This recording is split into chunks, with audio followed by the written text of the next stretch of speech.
Yeah, yeah, I think we're live. Let me just see if it directs. Yeah. Yeah, we're live.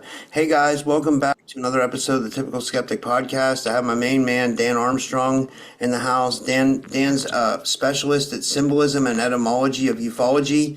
He studied the Pierre Sabak material. If you guys aren't familiar with Pierre Sabak, I have a video with him on my channel, and Dan's done like a lot of work on his work, and like this it's really interesting, it's interesting stuff because it shows how everything ties into like the etymology of words, how it all goes back to ufology, and I'll let Dan explain a little bit better, but for a little bit more of you guys to know, Dan's an avid researcher. He was a professional teacher for years, and he studied over in Asia, over in China. He taught, and he's just a very intellectual, scholarly person, and he's a good friend. And Dan, thanks so much for coming back on, man. How are you? Great, Rob. Thank you for the introduction. But should we get started? Yeah, let's get started. So, sure, I could just give a big update. I mean, I think some people may have seen my videos that I've done with you before. I did a little bit on the symbolism and stuff. So we can go in any direction with it. I got more than enough material to share. I got like these storyboards with all the different pictures and explanations of this stuff. So if you want, we can just begin. Sound good? You took some weed, huh? I can tell. What's that? You took some weed? Oh, you know it. That's awesome, You man.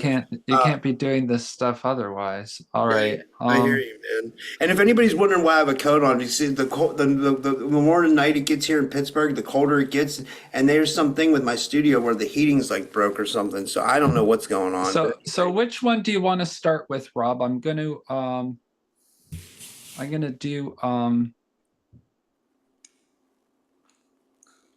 And if you guys could share this out to the Discord and Telegram groups, if anybody's a member of my Discord and Telegram groups, if you guys could share it out to there, that way people know. So we can let the audience sees this right now, right? Yeah, the audience. Okay, so I'll let people choose which one they want to look at. Some of this we won't look at, but they can choose whatever one, and then we'll just explore it from there. How about? Hey, we'll make it interactive. We have the lion, the equine, Sybil the queen. We have the thrones of Victoria, Baldachin, cloning, shining, Paradiso. And which pick one, guys? Whatever one you guys want to see. What do you want Dan to get into? He'll get into it tonight.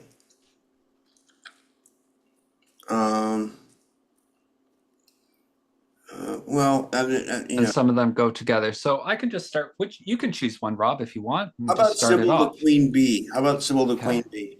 Okay, so that's good because we did a little bit about that one before. So Sybil is this goddess, okay, that I showed before when we talked.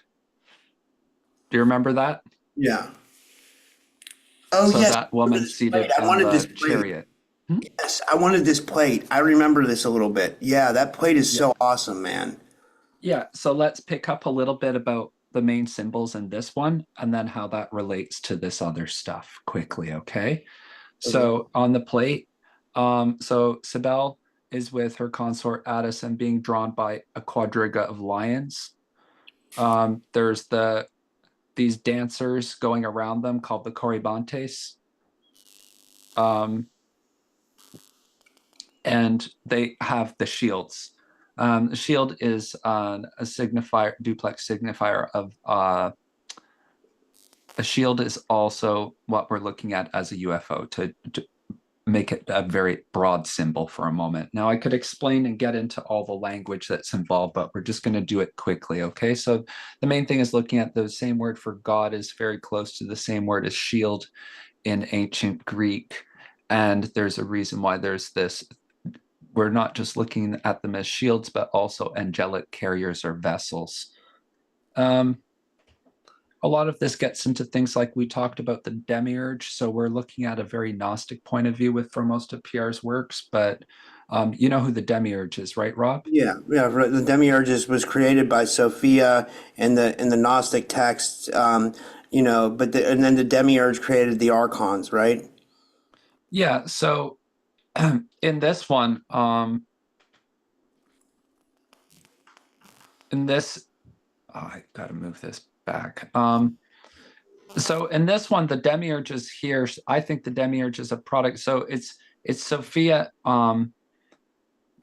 created something without the blessing of the absolute, right? So anyway, it gets into this whole thing. I think Cybele is very closely related to Sophia. We have the corn down here, as I said before, is representative. Dagon is the word Dagon in Greek, which is relating to Dogon, of course, and we know that Dogon is related to Sirius and the dog star and all of that, right? So there's all of that symbolism. And then the big thing about the snake with the cornucopia, with the grapes, and the cherub representing that there's the two angelic types, right? The seraphim and the cherubim. So the humanoid and the reptilian side. And that's a big part of Pierre's work. That there's these That's two different groups, the cherubim and the seraphim, that created humans, basically. The human yeah, angels, the reptilian angels, right? right. And that there's the hybridization of it. So you got Cybele.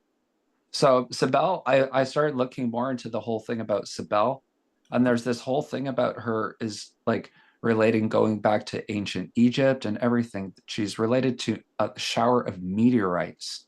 And if you can see it here, it says there's many representation of her in the ancient world, but there was one that was more revered than the rest, and it was a meteorite, a stone goddess. The name means a falling down, a reference to extraterrestrial origins of its goddess. Okay. And that like ends up forming like the Roman culture as well. And they worship this bee goddess. Now, to look at the symbolism for a second, okay.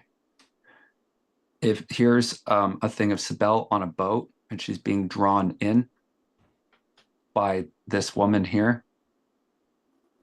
And if you look at it and you understand it like this, the whole thing with Pierre is about talking about the boats, right?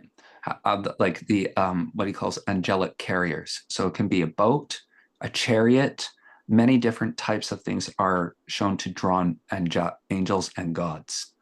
And in this case, we have Cybele seated on her seat. Now, a person pulling a ship in could be a story for one thing, but on the other hand, it's also a mooring of a vessel or ship, religare, which is where you get the word religion from, right? So religion means to moor a ship. So what we're really looking at when we deal with the symbolism, especially when we're relating to ET's UFOs, is understanding what Pierre would call angelian. So when he's talking about angelian, he's talking about what is alien speaking. And we're talking more than just different words have different sounds. It's an entire logic and a way of thinking. So anyway, it goes into so many different things from there. Part of it ends up being that she's also related to Athena, Nike. Wow. So, Right. do you think the Greek gods were really demigods, or Yeah. like aliens? Well, that's what like Pierre would argue a lot through this, right? So you look at there's the demigods definitely, and then there's like the hybrid line that's used to like rule people, right, through the royalty and whatever.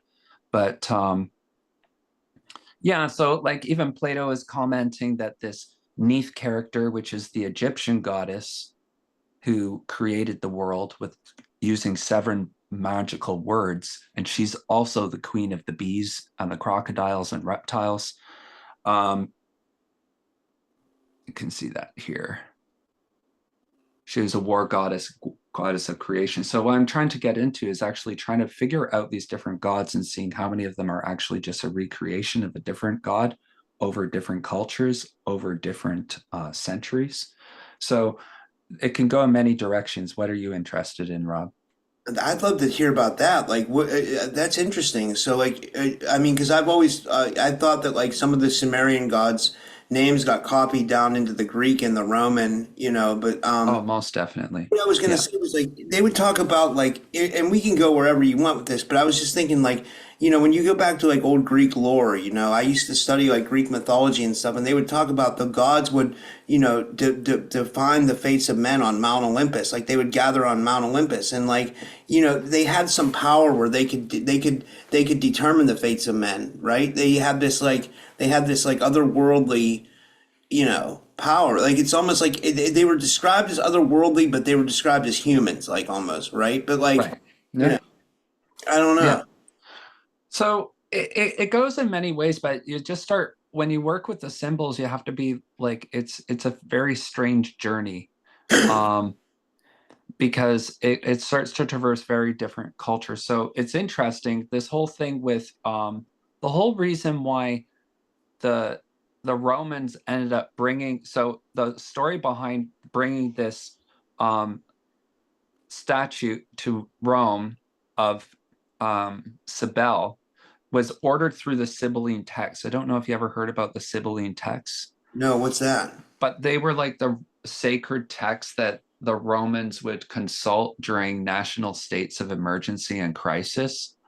It would literally be a way of like consulting with the gods, would be getting advice from these books. And the Sibylline text, so there's this whole thing about the queen bee. It's not just like a random metaphor. It's like the Sibylline texts were written in what's called hexameter, which is like hexa is 6, so it's the same as like a beehive, so that the writing would look like a beehive. Uh, there's there's this whole relationship between the symbolism of these meteorites and bees and destruction and the flood and then the world that came afterwards. So yeah, it's so the interesting story is, so the Romans again have a shower of meteorites that are assaulting them. They're about to have a big war. I forget who it is. I think it's with Hannibal. And they consult the books, and the books say you have to bring the statue to Rome. So that's what this woodcut is commemorating. But it's not that they're just bringing it to Rome, they're establishing a cult, a new religion, right? Which she's like, and I'm going to argue through my things that related to Athena Nike, because Cybele is the same as Neat is the same as Athena Nike, we can also look at it related to, I get into this stuff on Queen Victoria, because Victoria means Nike means Victoria. Yeah, victory. Nike means victory, right? Victory, right? So on top of the Brandenburg Gate, we talked about this part before. There is this statue of Nike with a quadriga, and this quadriga of horses is, I mean, the symbolism goes extremely deep. It depends how far we go with it. I can show a little bit on the horses later, but that basically represents the mammalian species or mankind, also the cherubim, and the angel with the wings represents the seraphim. In this case, it's Nike, and she has her imperial standard there and whatnot. The wheels, even on the chariot, are representational of the Ophanum wheels themselves, that being the UFOs. Wow. Okay. So, what I look at is this whole thing with like, so if that's Nike, well, Victoria means Nike. Is there a relationship between Victoria, like Athena Nike, and Victoria, Queen Victoria? So that's what I started to look at here. And I did this stuff with Pierre Sabak. So he does this thing where you have the word thronos, like a throne. There's the different orders, right? And then it goes into the throne chariot. You see how the symbol changes? So you have the one symbol here Yeah. under where it says Victoria, it says you see the seat like that. And then you see the seat with the wheel, that's the throne chariot. So you see how the symbol is changing. And then if you go to the right, you have the raised platform or wheel. So all of these things relate to each other when it comes to the etymology that I won't break down into here because it takes a long time. We'll just do a scan of different things. But one of the interesting things you see every time you see this thing with it is you're noticing that there's lions on the throne, winged lions. Okay, Yeah. so this is the Queen Victoria statue in Hong Kong. It looks rather dark, you know? Does, Yeah, does this, I like it. It's a very moody photo. Um, it's taken at night. But what's interesting is, so you have this raised platform, a raised platform. Well, a raised platform in itself is a dais, right? yeah. Which comes from dais, meaning table or platform, which comes from the medieval Latin discus, meaning table, earlier disc or dish. So you'll see that words like saucer, dish, etc. continue to, it's not just a modern invention of the word like flying saucer. It actually goes back to a very ancient tradition about talking about these heavenly vessels. Okay. So that they've been here forever. Like Yeah. Yeah. and Like, it's a hidden thing though. It's like they wanted to keep themselves hidden this whole time almost. hidden in plain sight, right? So what's really neat about it to me is like you can see how ancient it is. It's about going back pre-Roswell, looking at what these things are. And it's really interesting. Like if you think about who Queen Victoria is, she is the Empress of the world. She is the Black Empress of the world. She literally controlled 1/4 of the planet's surface area, and I don't know how much of its population at the time. You know what So I've I never think there's this understood? whole correlation of like the colonization that you see, like there's this historical trauma that repeats.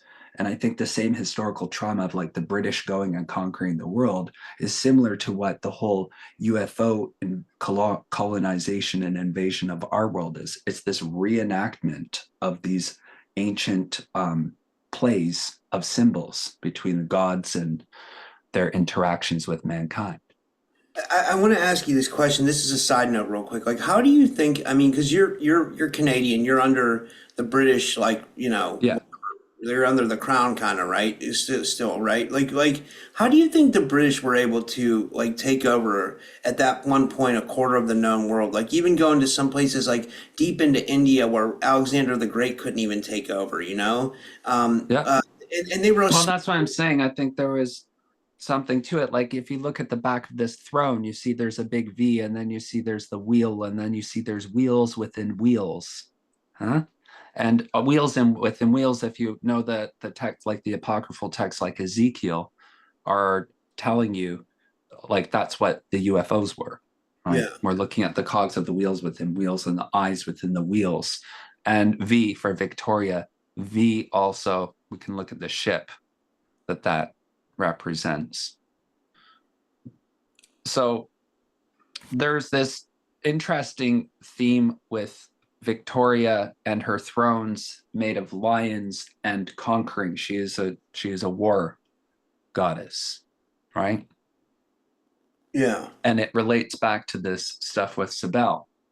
So then there's the stuff I can show with the lions, and then there's the stuff relating to horses and all the symbols as you sort of go through it deeper and deeper. And I can't actually get it into the right detail with something like this, but you start to see that there's this continued symbolic tradition. So, like with the horse, I look at like the horse is like equus, like is the Latin word for horse, right? And I'm interested in the whole thing about the horse and the blinkers, and the horse representing, as I told you before, like mankind. That if we were to create a metaphor of the predator species that is parasitically hosting from us and um, understand it, our position would be best explained by this horse. So the symbol of this horse is not just a random thing. It's a mammal. It's used as a beast of burden. It also is a beast of warfare and other things, right? And so I look at this whole thing of like the horse and the control interface, and like, and you see down here it says both blinker and blind are also used metaphorically to refer to people with an overly narrow focus or an inability to see the larger picture. The term can be seen as implying a limitation or obstruction to sight or discernment. Wow. So I think that's really interesting. looking at what we don't see. I have some like hip hop stuff like thrown in here, and that's too from like Wu-Tang, but what That's we cool. don't see. Hmm? That's really cool. Which do you remember which one that's from? Yeah, the song Tragedy. It's done by RZA. So Oh, it's I like love the here RZA. comes He's the pretty deep rain too. You know. again. Oh, he's so deep. He's a beautiful, he is a prophet and a poet, a metaphysical poet. Like if you look through this song here, for example, here comes the rain again, falling on your head like a tragedy, falling on your head, causing new emotions, not even the naked eye can see. And then it repeats, here comes the rain again. But what they start to get into is falling on your head. It's not the rain they're talking about. They're talking about the rain. You see, it's a play on words. It's a homophone. It's not a rain. It's the It's a rain. reign of terror, It's the rain of. right? A reign of terror would be what? Well, it wouldn't be actual H2O. It would be a rain. So I look into this whole thing of the rains. Sorry, I haven't You locked think the how deep do you items. think the RZA is in this stuff? How much do you think he knows? I think they're very deep. They do understand the whole thing. Like look at it, Wu-Tang Killer Bees. I think they understand the whole thing of the Beehive. A lot of Wu-Tang music has references to Masonry in it. I've always been very interested in the occult and Masonic connections in with hip hop and the Dude, that's symbolism speaking of my that. language. You're speaking. Did you know about Prodigy? Did you know about Prodigy? And that like he was No. going out the New World Order in the '90s, and that like he was like he basically he had this really weird dream where he had this like insect come in and like it like foretold like his getting sickle cell anemia, and then he got sickle cell and he was like dying of sickle cell. It's like Prodigy's a fascinating person to look into. Well, even that song there, like that track, Tragedy, it starts off with like, talking about global viruses, infatuation with Satan, blah blah blah blah blah. And it's literally describing the world to come, right? It's literally prophesying world like 20 plus years in the future. So I find that really interesting, that the whole idea of prophecy, mysticism. I think there's a way, it doesn't mean somebody's in on it. I think they can be tapped into a higher source. They Yes. probably are groomed in some ways to learn that. But Yeah. so I look at the whole thing about, the marriage of the bride and the groom, the whole idea of the marriage, right? We marry something together. So we're also looking at the marriage between, again, the seraphim, the cherubim, the alien, and the human DNA, right? So I even look at things like songs like Frank Sinatra with Love and Marriage. They go together like a horse and carriage, and look at it. There's the horses, there's the carriage. We're looking at something that the institution of it. And so I'm really interested, like how if you break down the word equus, it relates to words like equity, right? And equity also, you have equities, which is another name for securities, which are basically your stocks, bonds, etc. Right? So there's a whole relationship of looking at this is more than just a fanciful metaphor. We're actually looking at a ruling master archetype to explain how things work. You see how now the whole beast of burden, if you look at, so the stock market of what? Of cattle, right? Chattel, cattle. That's what we are. So you have the difference between like capital labor. And I noticed it's really interesting that the Teamsters logo is two horses put together Can I ask with you a the question? wheel. Have you ever put presented this on James Bartley yet? Like, No, I haven't done. You're the first one to see this. I mean, but yeah. I think he would like something like this. I know you guys Oh, do stuff absolutely. together, and like because he's deep into ufology. Like he was. I mean, this is like telling the history of the world basically in a metaphorical way that we're That's not right. seeing. This is in a ufological way too. Like and because it all relates back to this ruling class of aliens or demigods or gods or whatever you want And to. and also looking at between things like, our modern economies and our legal system and our governments and our religions. This is what we're really talking about. It is so like if people want to think about disclosure, you have to understand it has to be very thorough. We have to talk about more than it exists or something's happened. We have to understand how deep and ancient and how much it's penetrated our world in different ways, right? Yeah. So, because only then are we going to, not make the same mistakes that we've made before, because perhaps in other resorts, we just didn't go far enough in rooting out the nonsense, Yeah. who knows? But yeah, so I look at this whole thing. There's, between law and equity and that. So you got the whole thing with, and it's really interesting. There's all this stuff with mayors, like looking at, Dude, I thought that was funny. You had a picture of the Teamsters Union. Like I know all about the Teamsters because I have cousins who are kind of, yeah, well, let's just say I know about the Teamsters really well. Like, you know, yeah, I mean, yeah, yeah. No, it's fascinating, right? Like I think there's a lot to unpack with this, but what I'm interested in doing, because I think it's what Pierre does when he lays it out with holographic culture, is trying to create like a framework that we could use to really actually accurately describe what well, what I wanted to this ask, intelligence is, and a way that we can do it what that isn't limited, right? Think about the horse again with the blinders. The horse sees what it's told to see, what I right? wanted to ask we you, need to we need to we need to learn how to remove the blinders yeah, is the issue, yeah, right? what I wanted to ask you, I got really excited about this, was about the Teamsters. Like, because that goes back in like mafia lore. Like, that's big. Like, like the Teamsters have been associated with the mafia for like years. They talk about it on Goodfellas, but it's not just that. Any local town you go to or someone's sort of connected to the mafia, they're going to know about the Teamsters.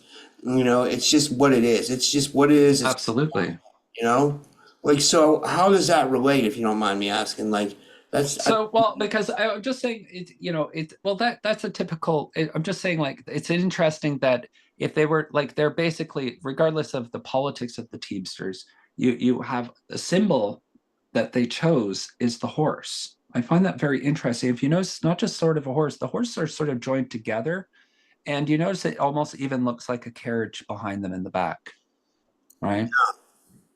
Like the same one that we're looking at here when we're looking at these. And the horses aren't just like horses, right? Like when you get into a Pierre, he's talking about how it relates to like the word Recheb, which is, the Rechabites, which end up being this branch in the Bible that are tasked with this secret task of basically, Pierre suggests, hiding and keeping discreet a UFO that they had been sworn to secrecy of, like they were a secret order. And there's like modern day things of it. Like even in modern day masonry, you still have the groups of the Rechabites. They're known in the Bible for not drinking alcohol and that, but this Masonic group, when you look at its symbols, I don't think I have the poster with me right now. Maybe I do. Let me see. I can try to look for it, but um, um, yeah, I can't do it right now, but yeah, it's really interesting. So I'm just looking between all these different symbols, like also getting into this thing on lions. So lions are also related to the horse, um, as being part of the mammal, so that sometimes they interchange the symbol of the horse with the lions, and you see the lions are part of the cherubim, right? Because the lions come from Orion and the Lyrans come from the Orion system. So a lot of this is um, working with other symbols. So the part that I'm interested in is looking at this idea of the lion throne and the lion's gate. Gate gates and banks and things like this that are protected by lions. And what is this portal? What is this door that the lions are protecting? Are we looking at something where the doors are, we have the doors as thrones, doors as portals? So the lion's guardians at the gates, the lion's guardians on the throne, and the lion's drawing chariots. And if you look at this, like this is the seated woman of Catholic. This is one of the oldest known artifacts. And it's actually also a reference to Cybele that I was talking about earlier. And Fascinating. here, and you still have like the lions on the throne. So notice Queen Victoria is having the lions on the throne. It goes through ancient Egypt. I mean, this whole thing of lions on thrones goes all the way through history. This is not a coincidence.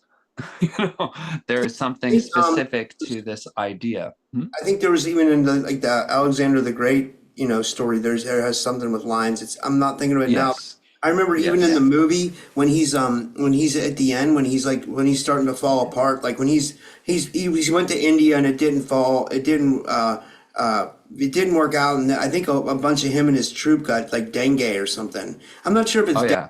They got something, and he's like almost and then I think that's when they poison him. I'm talking about the Oliver Stone movie.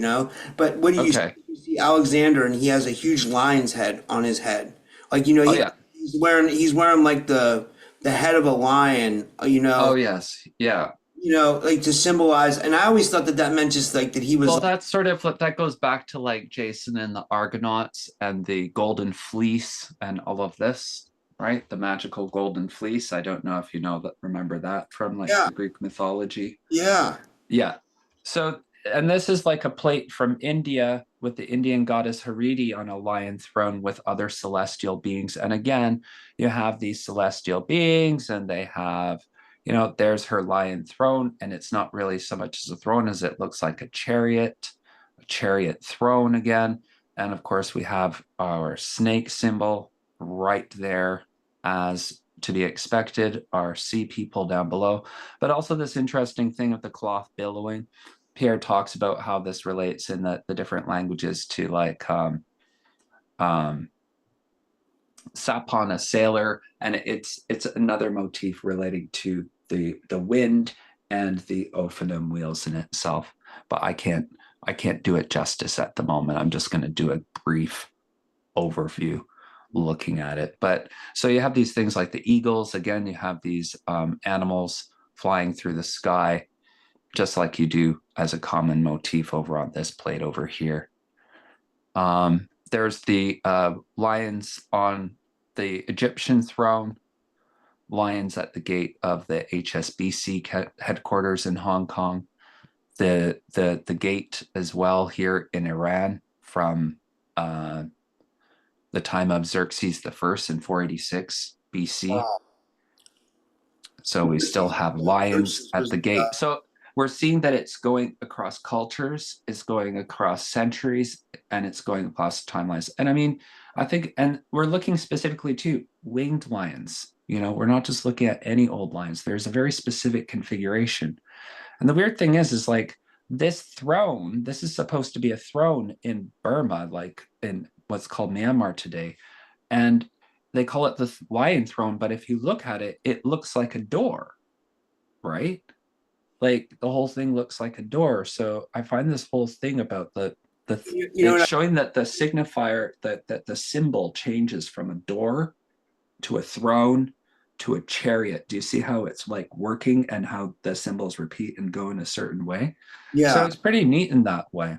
You also see, I Um, was going to say, you see the motif of power with the lion because, if we take your example, Xerxes, like Xerxes, for people who don't know, he was the king of Babylon. He was the one who had the famous, where the famous 300, comes from, where the 300 had their stand. They stood up to Xerxes. But what people don't know about Xerxes is he was hell bent on like taking over the world, and he was making deals with like Greek city state officials to like, to hand over their land, and the Spartans didn't want to do that. But then one thing else that you mentioned that I'll take it to another level is, you said there's lines on the front of the HSBC building. What's HSBC? It's a bank. What are banks? Money, power. Going yeah. back to this power motif. Well, and I think it goes even deeper, Rob. I mean, you're right. I totally agree. But if you look at it, I mean, you're also looking at with the lions. I'm looking at the two. If we're looking at doors and we're talking about portals, I think it's very interesting that we're looking at a portal, and because we're looking at the something that can materialize or dematerialize, right, through I this love that. portal. Dude, And I think the female reproductive organ is a portal, is actually the hint of what we're looking at with especially the female iconography and the female goddesses. We're looking at a portal. Again, going back to Sophia, going back, like all of these gods are just reiterations and different fractal expressions of the same thing told in a myriad of different ways, you know.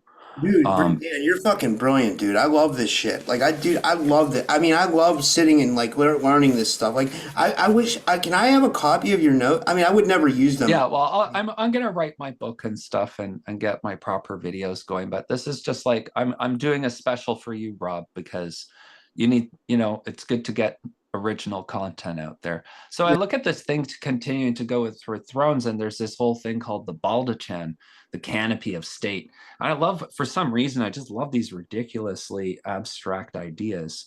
And I'm looking again at the throne and this whole thing about this fancy ornamentation with the drapery behind the throne.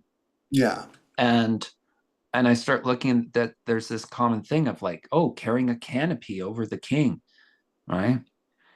And then I see that it's also big in Thailand, and that you have the canopy. This is the 9-tiered umbrella that's carried for the king.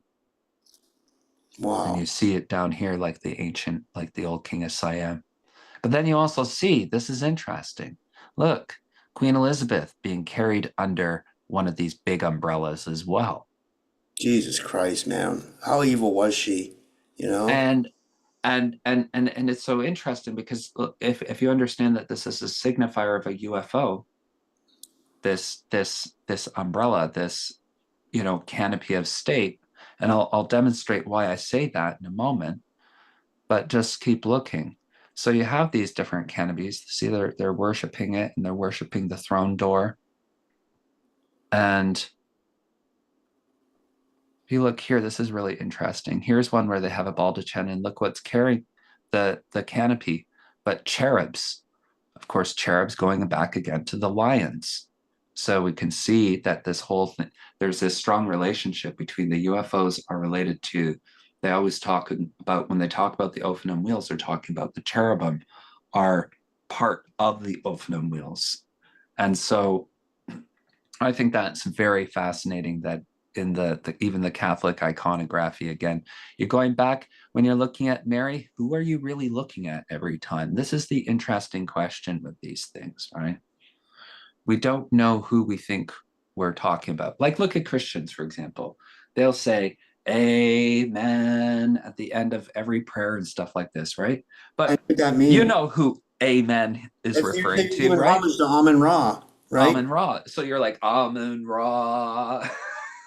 Yeah, Okay, you're Christian, whatever. No knock to Christians, but you should be aware of the language you're using and maybe rethink some of it, because some of the people who gave your information on the scriptures didn't give you the honest translation.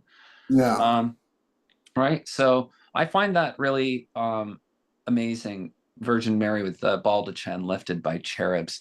And so there's this whole thing between this, and I'm going to get into like other stuff with it later, but I got a quick it's just question. the way I work.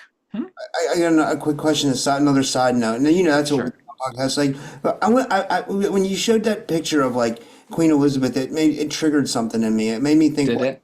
why was Diana looked at almost as like an angelic or a star seed, but everybody else in the royal family was looked at as dark? And the reason why I ask you this is because like, you're from Canada and you know a lot about the Yeah. crown and stuff. Like, what was Diana? Why was Diana special? Like, what made her different? Do you think? Like, if on a side, this is a total side note, but I thought, Well, I mean, you could say a lot of things, but I guess the simplest of them is that uh, she wasn't corruptible, okay, clearly, pure. She was actually pure. because she didn't play ball. Well, that's I think what we could see, no matter what. I mean, I think people can agree about that part, right? Yeah, So I can stop that for a second here. yeah. Um, yeah. So I mean, yeah, she, like, there's accounts where they say that she where people say that she saw them do their thing, right? Like shape shift and all the weird stuff. and she didn't want any part of it. Like, how many people would have no part of it? And how many people would, you know, if you were actually in that situation and you could be on top of the world and just play ball, how many people actually would? You know, Everybody probably, right? A lot of people. well, that's what I say, Rob, because I think most of us would like to think that we're good people and stuff, and I'm sure people do try. But a test of goodness in people isn't when their life is going well that they can be pleasant or decent to people. The test in life is when you're faced with an ethical dilemma and you still do the right thing, right? Like when life is hard on you and you still don't do the wrong thing. You still take the high ground, and that's something I think you could say, unfortunately, nowadays at least, many people would not do so well on as a test, I you agree. know? I agree. And I think that when we end our life and we go through the white light, if it's not a soul trap, which I don't think I'm not saying it is or it isn't. I'm just saying like it could be I'm open-minded about everything, but what I'm saying is like if we get to that life review is going to consist of a lot of ethical situations where it's going to say, this your person, you had $30 to your name and your friend asked you for $5. Did you lend it to him? Or did you say, I need this $30. I need it. I'm not going to be able to get by without it. Or were you able to like, say, Sure. I'll get by. I'll lend this person $5. Right. I'm just giving an Sure. example, but I think that's going Right. to be a lot of situations like Yeah, that. well, I did that like even when I taught in high school, right? Like one thing I like teaching with is you can tell that I'd be always getting in trouble as a teacher because I don't like to follow like their prudish guidelines, but I figure teenagers want to learn exciting things, you know? You Yeah. can't bore them to death. I want to plug them into understanding why actually natural law is interesting. So I actually used Fargo season 2. I don't know if you know it, the TV show Fargo, but it's hilarious because it's all these ethical situations, true crime story, Coen Brothers series spinoff. And I would play the video to make sure they understood some of the parts, the characters in that. And then I'd stop it just before a situation and be like, okay, so what would you do? And they'd be like, oh, I would do the right thing, like I would tell the police or whatever. And I made it like sort of like an interactive story. And it was like, okay, but if you tell the police, you're probably going to jail, right? Like, because the woman hits a guy with her car, and then she doesn't, like, she hits him with her car, she looks at it, and then the next thing you know, she gets back in her car and she just keeps driving the car with the guy on the hood. And she drives all the way home with the dude on the hood of her car, right? And then she just sort of leaves him in her garage and goes and makes dinner.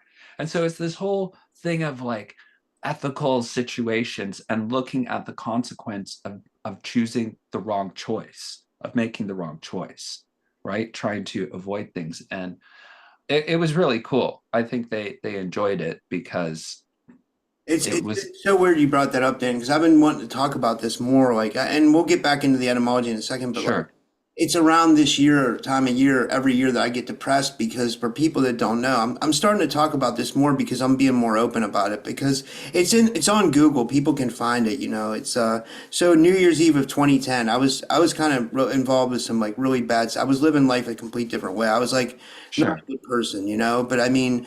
I wasn't on drugs that night. I was completely sober and I was driving my girlfriend's car. And it's weird you just told that story because what happened was I was driving with my girlfriend at the time. She called me and she's like, my kids need to go to a New Year's Eve party. And I was like, okay. So I was like, I'll bring your car back. So I was driving up the road and some guy literally like speared himself into my car and like he killed himself. And I had to I could have like drove away. But I pulled over and I was like, what the fuck's going to happen? I thought I was going to be in jail for the rest of my life or something. sure, But then sure. And you don't know until you're in that situation, right, Rob? Like anybody could say, "Oh, I do the right thing," but seriously, you're looking at serious time. Making the right choice is a lot more difficult when you're really faced with that position. Wouldn't you agree? yeah, oh yeah, yeah. And I have to give a shout out to the police. They did a good investigation and they found out that he was like trying to kill himself and he was jumping in front of other people's cars and Oh, I guess that's by a the shame. time he did it, but I have to live with that every day because it was like something that happened to me and it was New Year's Eve of 2010. So that's why I kind of like get depressed around this time of year every year because Mm, like but I mean, I think time heals all wounds. You know, I would just like to talk to the dude's family and just be like, like what, like I hope they're not mad at me because I didn't do it. No, You I know what mean, I dude, didn't I do mean, it. if a person, it's not, how can you blame it if the person made a decision? It was like you, or it was going to be another vehicle.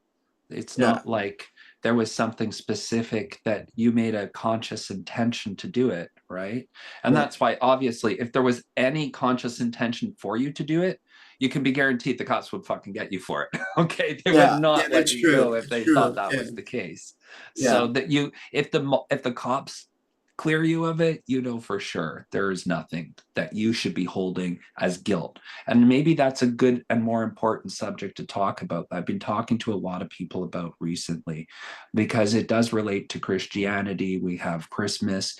People have been raised in religion, and it comes to guilt because we like to think that we are trying to get into truth and be enlightened and have expanded consciousness, but we still have hangups about concepts like guilt.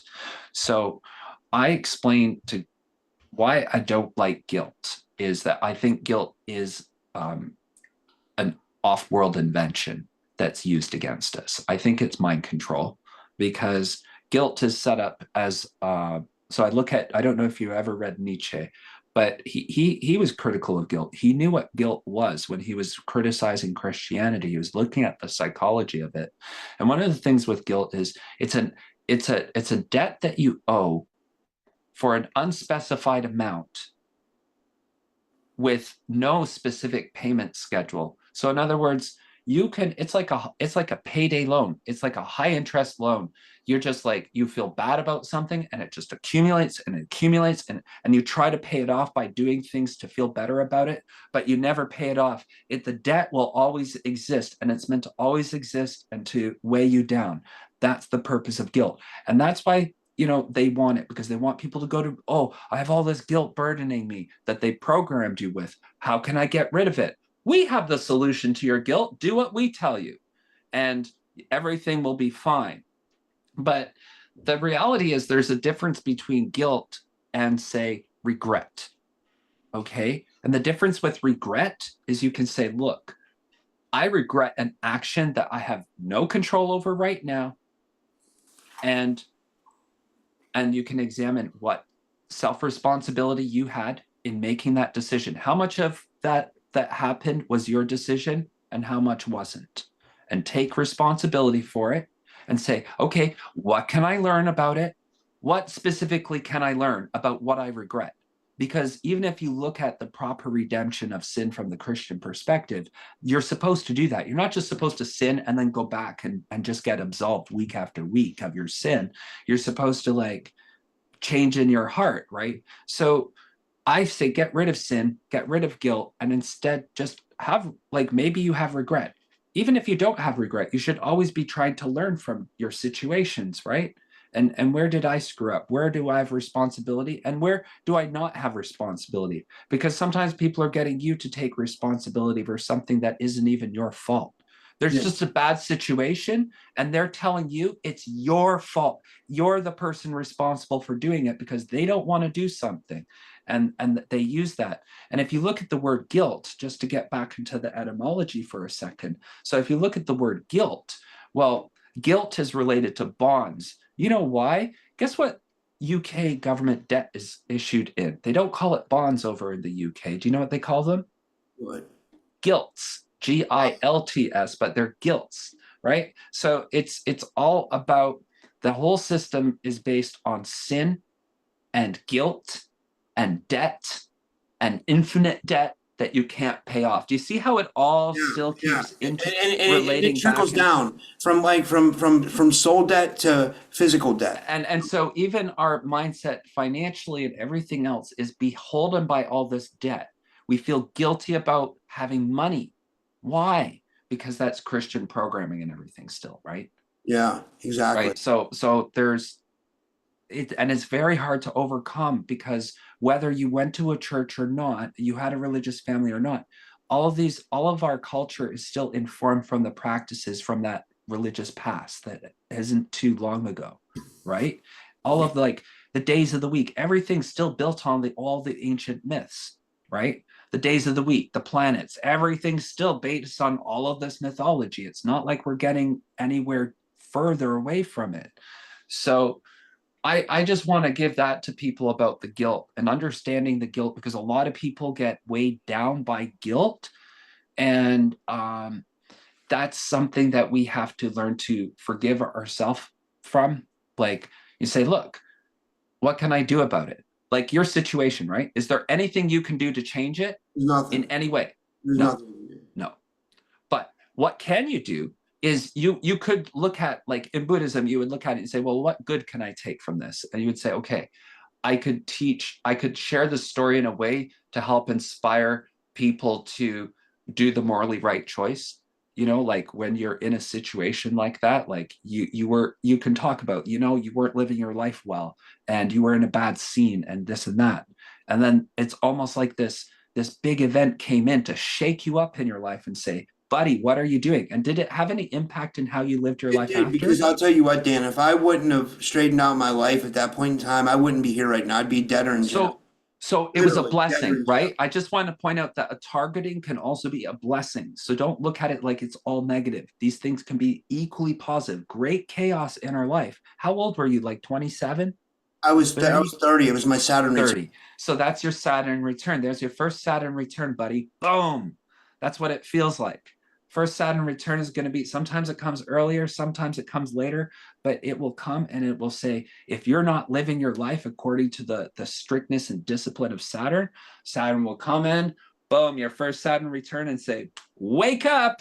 And it'll give you one of those knockings down. And then you got to like learn, oh shit, I got to get my stuff in order, Yeah. right? I got to change things around. And then you got your second Saturn return occurs like late 50s, early 60s. And that's, again, if you didn't incorporate life lessons, if you didn't do your shadow work, guess what? Guess what's going to happen? Second Saturn return's going to come and it's going to knock you on your ass one way or another to get you to change your life if you're not doing it well. But here's the good thing with Saturn. You go and you do the work.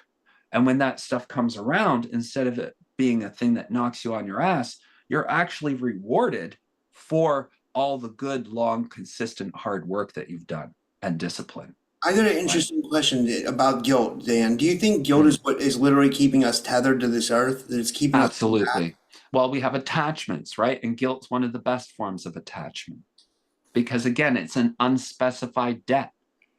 It's not like, okay, it's exactly this amount of time that you have to spend or anything else and then it's done. No, it's just it lingers and it lingers and it lingers and you think it's over and it's still there and it goes deeper and deeper in your subconscious. So what happens is your everyday interactions, all that guilt and everything, it's interacting with like how you're interacting with your world, and it's informing how your subconscious is working with your consciousness, right?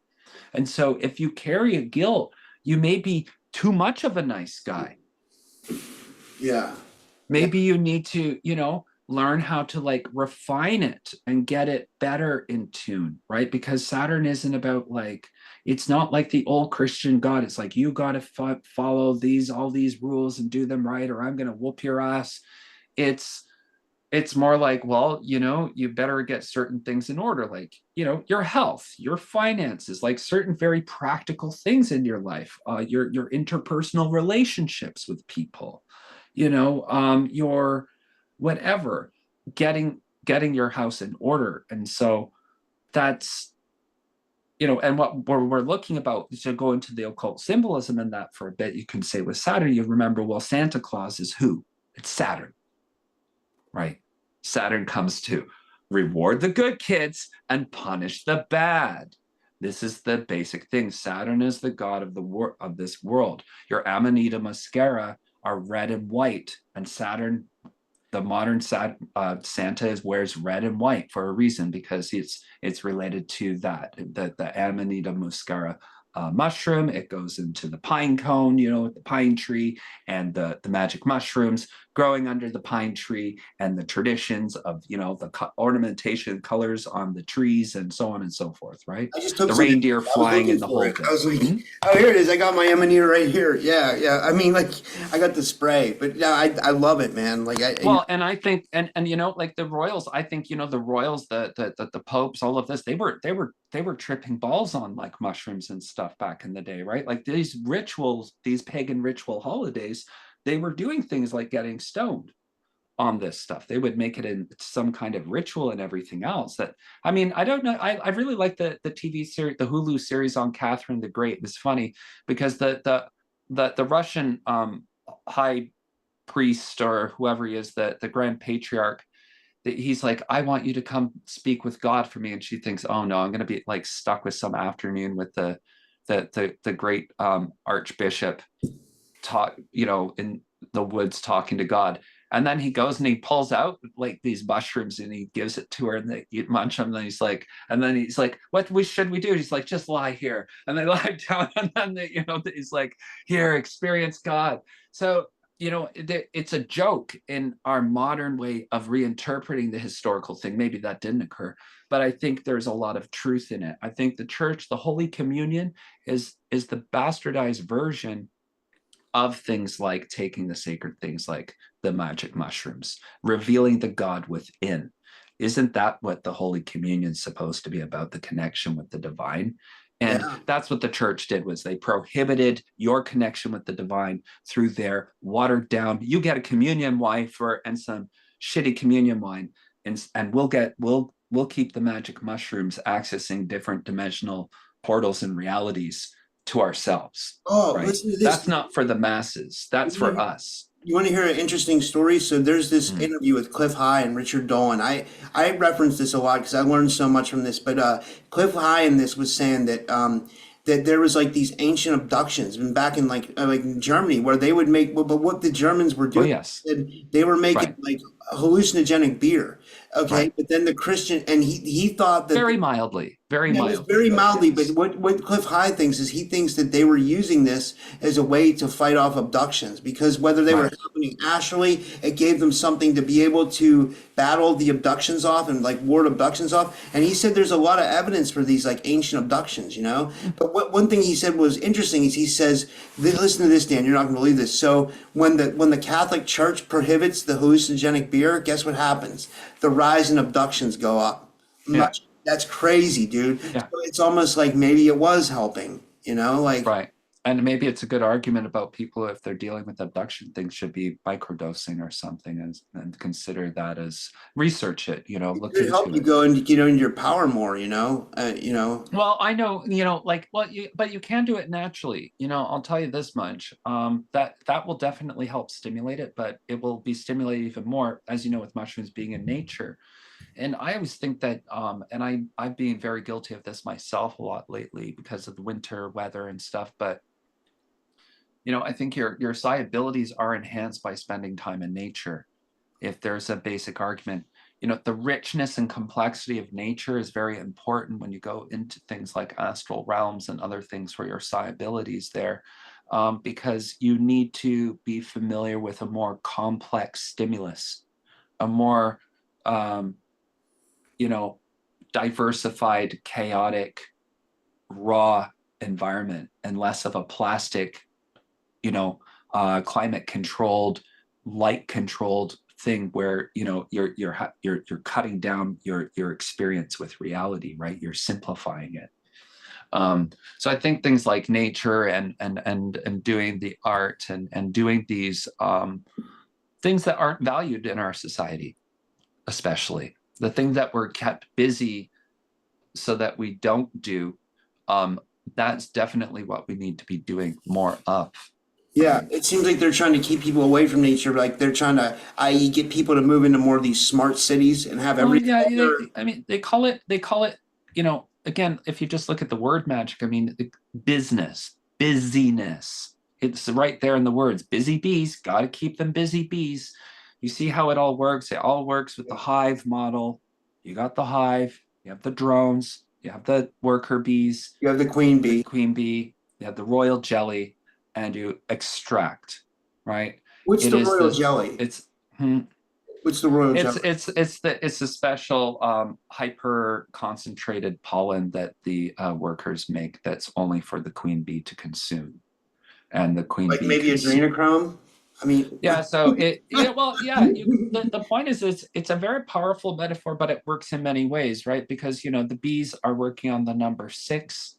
So six is also a very spiritual number, but six is also Saturn. So you can see that there's all of these connections, like the symbols generate symbols that they go into, which are, this is how the fractals are actually composed. They're not just mathematical codes or geometry.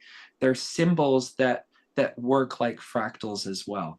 They travel together in groups. They work through space-time. They rule as like metaphors that work as a sort of skeleton to describe the reality that is being expressed, so to speak. have you And ever to done? aliens, I think they can see through this language very clearly, Yeah. right?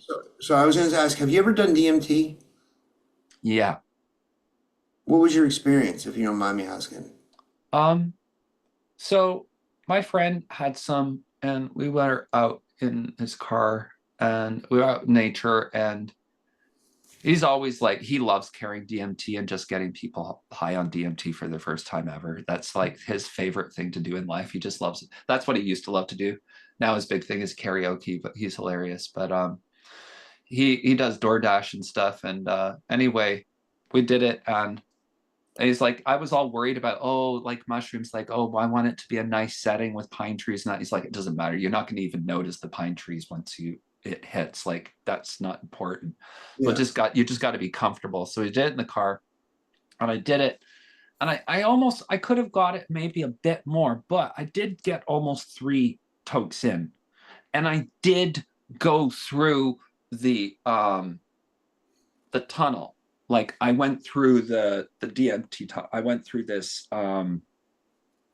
portal conduit, like wormhole kind of thing, and it was amazing. It was like it was black, but it had all this gold shooting through and gorgeous designs, and then boom, you're on the other end. And I was a little, to be honest, I was a little frightened because Yeah. I heard things about it, and I sort of like wasted, because every second on it is like very precious, right? It's very short. But I did come into like sort of, I interacted with the beings on the other end who were extremely ethical and beautiful. They only let me, that they're advanced beings, in my opinion. They're truly like high beings when they're extremely ethical. So every stage of the encounter, they prepared me and said, do you want to experience it, before I did? Like they did not force themselves on me in any way, shape, or form. Right. And they're like, do you understand? It's like I had to sign like a lot of legal documents, like saying I consent, I consent, I consent. Like I had to sign like all these legal documents for them to be like, okay, yeah, okay, really, okay. And then I saw it, and it was really interesting. I saw the beings, and they were actually more like, to be honest, they were like surgeons, and they were short.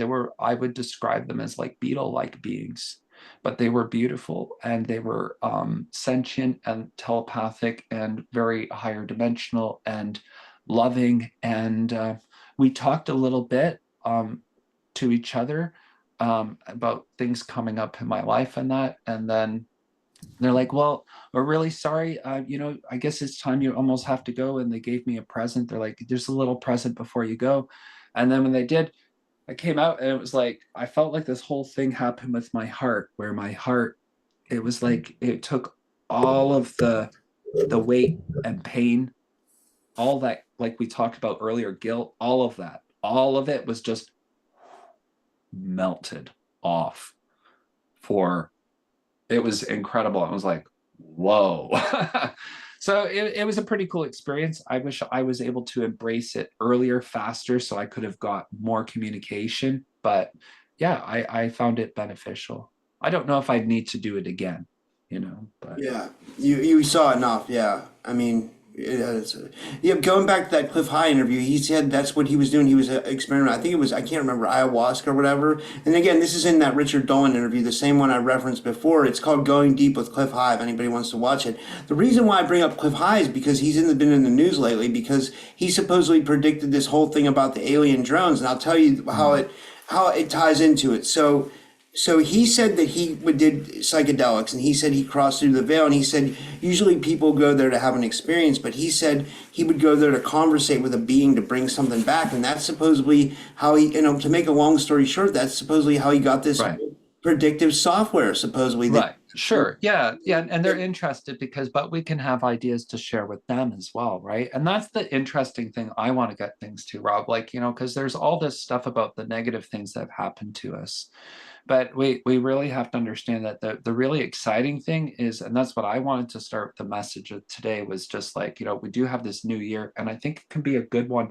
We're really going to have to think deep and get interesting about where we're going. But it comes down to things like that, like making contact with our multidimensional selves, making contact with, I wouldn't say just like any old thing. I think people got to they got to get their critical thinking skills going well before they try to do some of that stuff.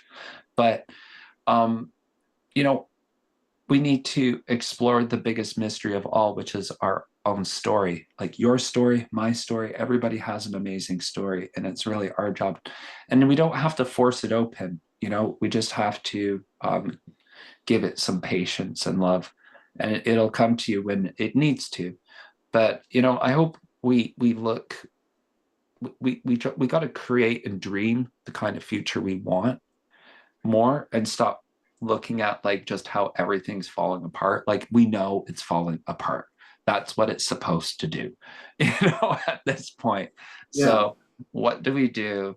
What's the vision that we have? I see it as people coming together more with each other, living together, and and not having to work in the wage slavery system, and really live the lives that we're meant to have, right? Like we don't Agree. have to wait for the government to do it for us. Any of these things, we really, and I know it's hard because they make things expensive and we're barely keeping things together right now, but it does start with just creating really authentic connections with each other, and start thinking as a proper community where we are holding ourselves responsible for our actions and stuff. But Dude, that's what Michael Tellinger's done. The Anunnaki researcher. He's oh, built really? called One Small Initiative. It's called One Small Town Initiative. I know he has one Yeah, in one in Lebanon and one somewhere else. And one yeah, it's like it's a thing right now where he has like everybody in the town works like. I know this is going to sound crazy, but they work like 3 hours a week,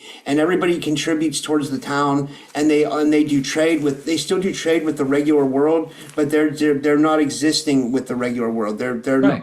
They're not a part They're of. being in the world but not of it. Yeah, Yeah, and yeah, that's what you're exactly. supposed. And Yeah, I'd love to do something like that, like a community where like we can all like thrive, but like we're not. I don't know. Some days I think I'd have to still have my hut far away from everybody else, but Yeah. yeah, but I think it's some communal areas would be really fun, and just yeah, or just it could be a whole thing, but I think it can also be like the stuff like Derek Rose has, even just knowing people in your area and doing meetups. The thing is actually meeting up is actually very good for us because it's about a heart connection too, and we get that magnetic resonance better when we are in you know what they call in person, which is, don't get me on that language, but you know what I mean. So yeah, I don't know. I know we talked about a lot of weird different things here tonight. Is there a way you want it to sum up, or where I'm going with it, or what we see going forward for the new year? What are you saying, Rob? Yeah, I don't know, I mean, I have a lot of high hopes for 2025, I feel like this is Good, going to be our breakthrough year, like I'm not just saying good. me or you, I'm thinking like the whole community, I'm hoping it really will be, you know. Yeah, I think we've had a definitely challenging 5 years. Yeah. And obviously a lot of us before that too. But yeah, for sure. And I think, it's clearing. I think a lot of us has been in pain. I certainly haven't been feeling great through a lot of the things in the last few months. I Me think I too. just want to put that out there for people. At times I don't want to seem I'm always happy or whatever. I mean, I struggle like everybody else. And I know a lot of people, like you say, are struggling at this time of year. But the thing is you got to be happy that you're not involved with the programming, Rob. Like every time you don't deal with like Christmas shows and Christmas music. Like, I've had the benefit this year of not doing Christmas shopping, so I've not had to listen to any Christmas music this year. I am so happy about that alone. Oh, I know, If I have man. to listen to Bing Crosby one more time, I just want to like punch him in the fucking head. Or So, Mariah Carey, All I Want for you know, Christmas. I mean, oh, that's you so should, annoying, you know? oh yeah, and all these things are like, Wham. I mean, in Korea, they love playing Wham Last Christmas. You It's know what? everywhere they Dude, play it's so it. funny is I played at I worked at many department stores throughout my life, and they would play that all throughout the season, and like Oh, it's horrible. I mean, I listened to that song at least 50,000 times living in Korea. I mean, it's just everywhere. You go to Subway, you hear it. You go in this cafe, you hear it. You go here, you're just like, oh, will I ever stop hearing this song? it's fucked up, man. It's we live in a crazy world, man. We live in a And it's weird. Like you'd like it though, Rob. I'll tell you. You go over to Korea and China, and that they got like these like Christmas bunnies. Like these girls are like all like Asianed out with like high short shorts. what Like for they real? got little cutesy Booty outfits. shorts? Asian girls in booty shorts? You're Oh speaking yeah, my they language got it. now. They all look like sex bunnies and stuff. It's crazy how Asians Wow. do Christmas. You should see how a totally foreign culture interprets things like that. It's so funny. That's why they made it illegal in China. It started getting too popular. Foreign holidays. They had to make Christmas illegal and stuff. But um, yeah, they definitely love adopting other holidays in foreign countries just for the fun of it. And what they do with Christmas around the world's hilarious. But I mean, Can I people ask you a say, "Oh, crazy it's the question? solstice, whatever." I think it's a tough time of year in general. This is so funny. I've heard crazy stories that women like sell their underwear in vending machines in China. Is that true? In Japan, yeah. Japanese love vending machines, so it's Dude, true. who's buying someone's stinky You can buy drawers? everything in vending machines Who is in buying Japan. someone's stinky drawers out of a vending machine? You know? Well, they're really kinky, like that's a thing that people don't know about them. I mean, because they got that very regimented society on the outside, right? Everything's squeaky clean and this and that. But then Japan's weird. They do things like you can go to bars where like girls can look at like buff guys like serve them like shirtless and like make food for them and stuff and they have other things like that and like hooters and so they're like the Germans in a lot of ways, the Japanese, for a lot of reasons, very similar cultures, and in certain ways. The Japanese modeled themselves off the Germans, but yeah, I mean, Christmas is a weird thing. And I think for a lot of people too, people have a lot of negative association. They've had plenty of bad Christmases in their life. And I think the trauma of those holidays and other things and people's issues with their families and then their social standing in society, there's just all this pressure with those holidays. And to me, all that matters is, have some nice food. Maybe I splurge and actually get a bottle of wine for a change, but I probably won't even do that because I don't like the alcohol as If I much can get a hold anymore. of some real shrooms, I like to take shrooms on Christmas. Like Sure. I have to be around family though, so I'll be like, I'll probably be, I'll take Well, some. you do it after, you could do it at another day or whatever. I mean, that's cool. I wish that for a while I could get it there. I could even get like hot chocolate, shroom hot chocolate, but the police are too busy busting those kinds of businesses rather than deal with, dealing with, human trafficking and drugs and everything else. I know, right? It's Um, crazy. It's crazy. yeah. Like It was too bad. I liked it, but I just wish everybody has like, so don't feel too, I know it can be hard, especially people, there's a lot of crap that goes on in our community, people's lives. So, don't let the holiday get to you. It's just a pressure tactic, just like COVID, just like everything else that you're supposed to participate in it. Just make it what you want to have. If you want to exchange a gift with somebody, that's nice, but like a lot of us, we're not in the position, right, to start exchanging gifts and do all this this stuff, right, Rob? Like, who has like hundreds of extra dollars lying around I right know, now? I right? mean, They make it, and then you make, there's another, going back to the guilt thing, they make you feel guilty if you don't, you know? yeah, yeah, They of course they really do. find a way to shove that in your face. Like, And they do it to parents, and parents have really been targeted a lot over years, and more elaborate gifts, more and more expensive, and it's like, and it, you can't blame them. They just want their kids to have something magical, and they're so busy working, the only thing they can give their kids is some of this stuff, as well, compensation. And that's what the kids learn is, I'm not going to get the love of my parents, so I better ask for some really good gifts. I would That's say, what. Dan, that gift boom started probably around like right after World War II. Like Yeah. when our parents and our parents like were, like, and like our age, like, like, yeah, because I remember my Christmases were like always like my grandparents got me everything and my parents did. I was kind of spoiled, but I mean, like, like, but I just pictured little spoiled Rob for a minute there. That was cute. Running around. I want that. That's funny. I don't know, but I mean, like, it's No, like, but I think about the good memories, even though I didn't have exactly the perfect family growing up. Understatement, but there was some happy Christmas memories. So I try to that's nice. But you can't get nostalgic over that kind of stuff and then be like, oh, I don't have that now. Oh, I want, like, to me, honestly, Christmas is for the kids.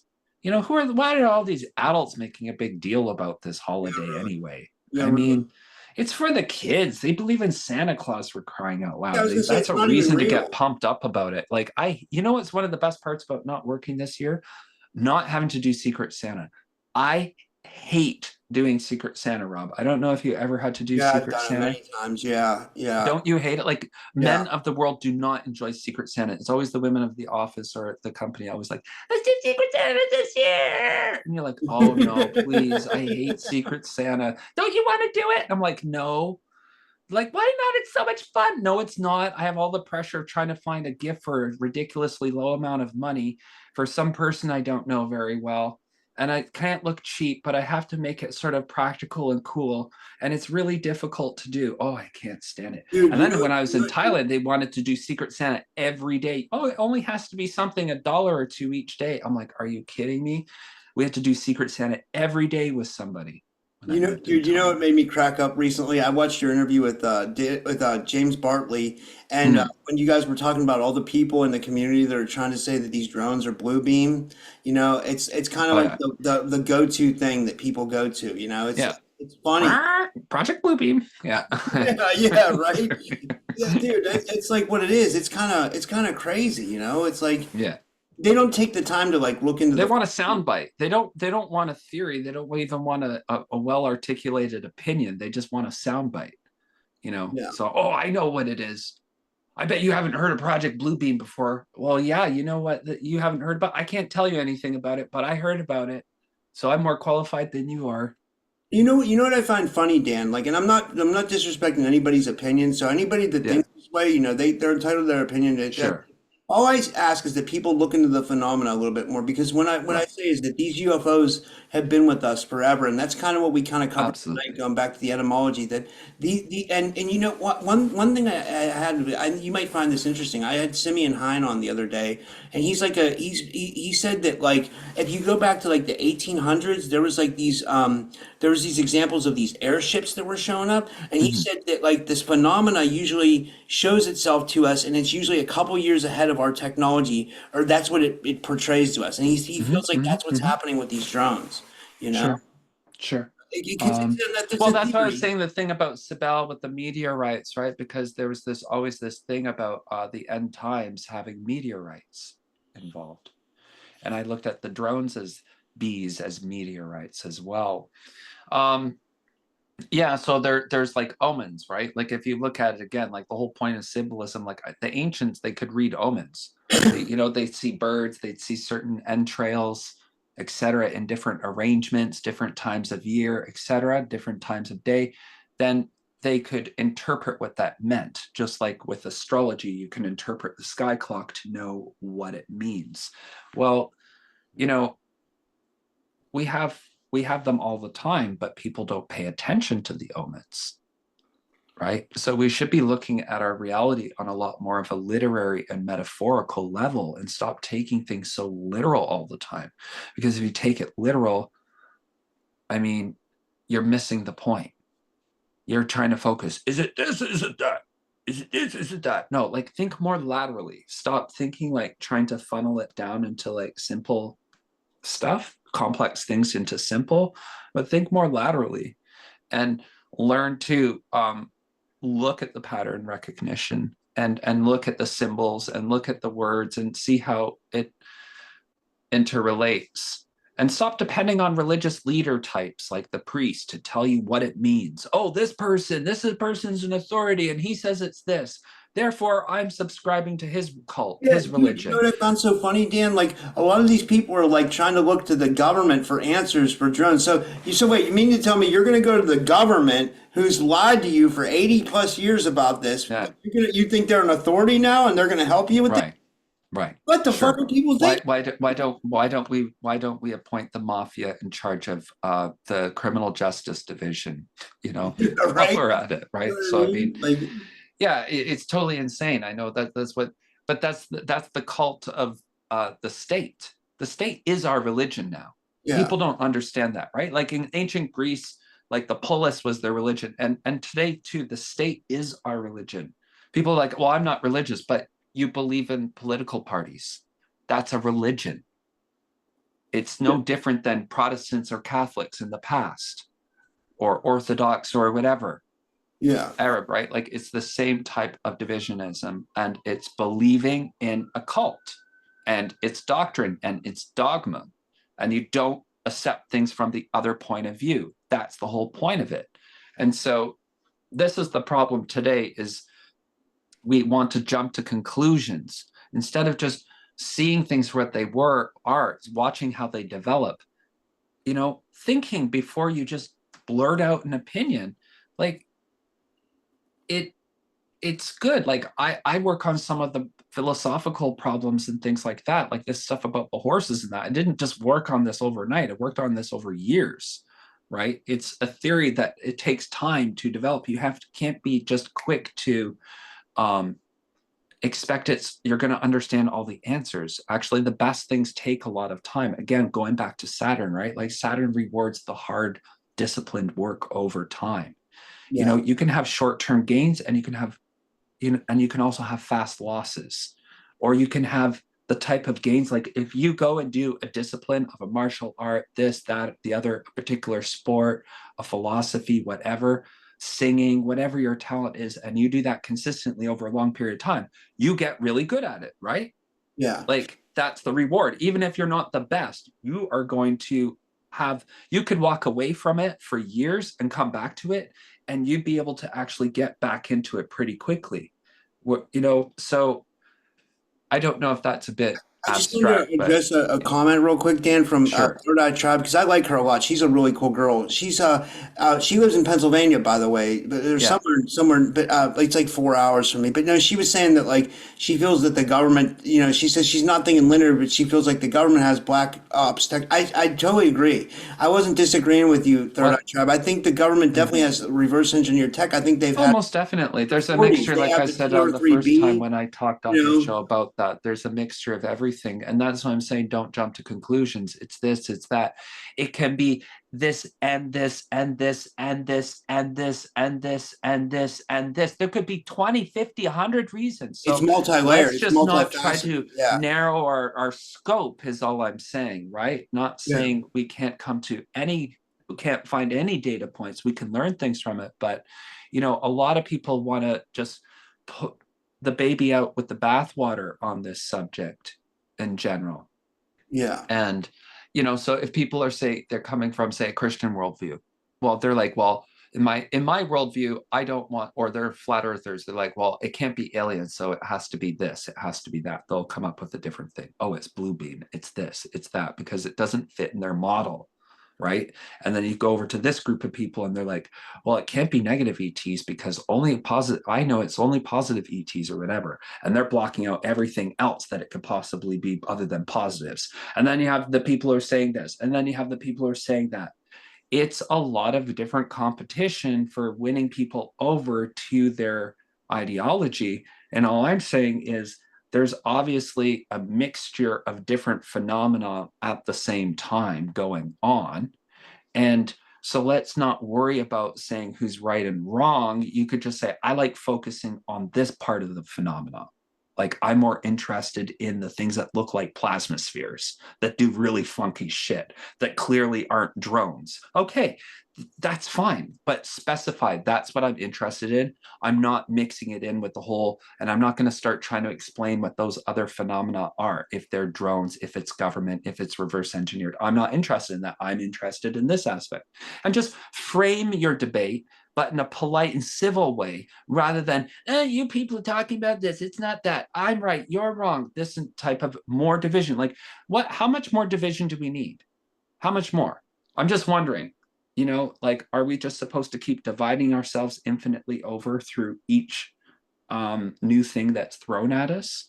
Or can we like That's what learn they want how us to do. to They want us to divide. We need to stay united. We need to really absolutely. unite. We really do, you know? And that means learning to not make absolutist statements where we say anybody who says this is wrong. When we say statements like that, we are not being inviting of dialogue, dia, to, dia, right? Like we're talking together. So I think that's really important. And just a general theme, whether it's this or any other thing that comes along in the future, we have to stop looking for other people to tell us what to think about it. Like, we can hear it. And it's not just about, oh, I like that theory, I'll just subscribe to it. Like, no, think about it. Find what's wrong about it. Do your more research on it yourself. Don't just passively keep listening to what other people say.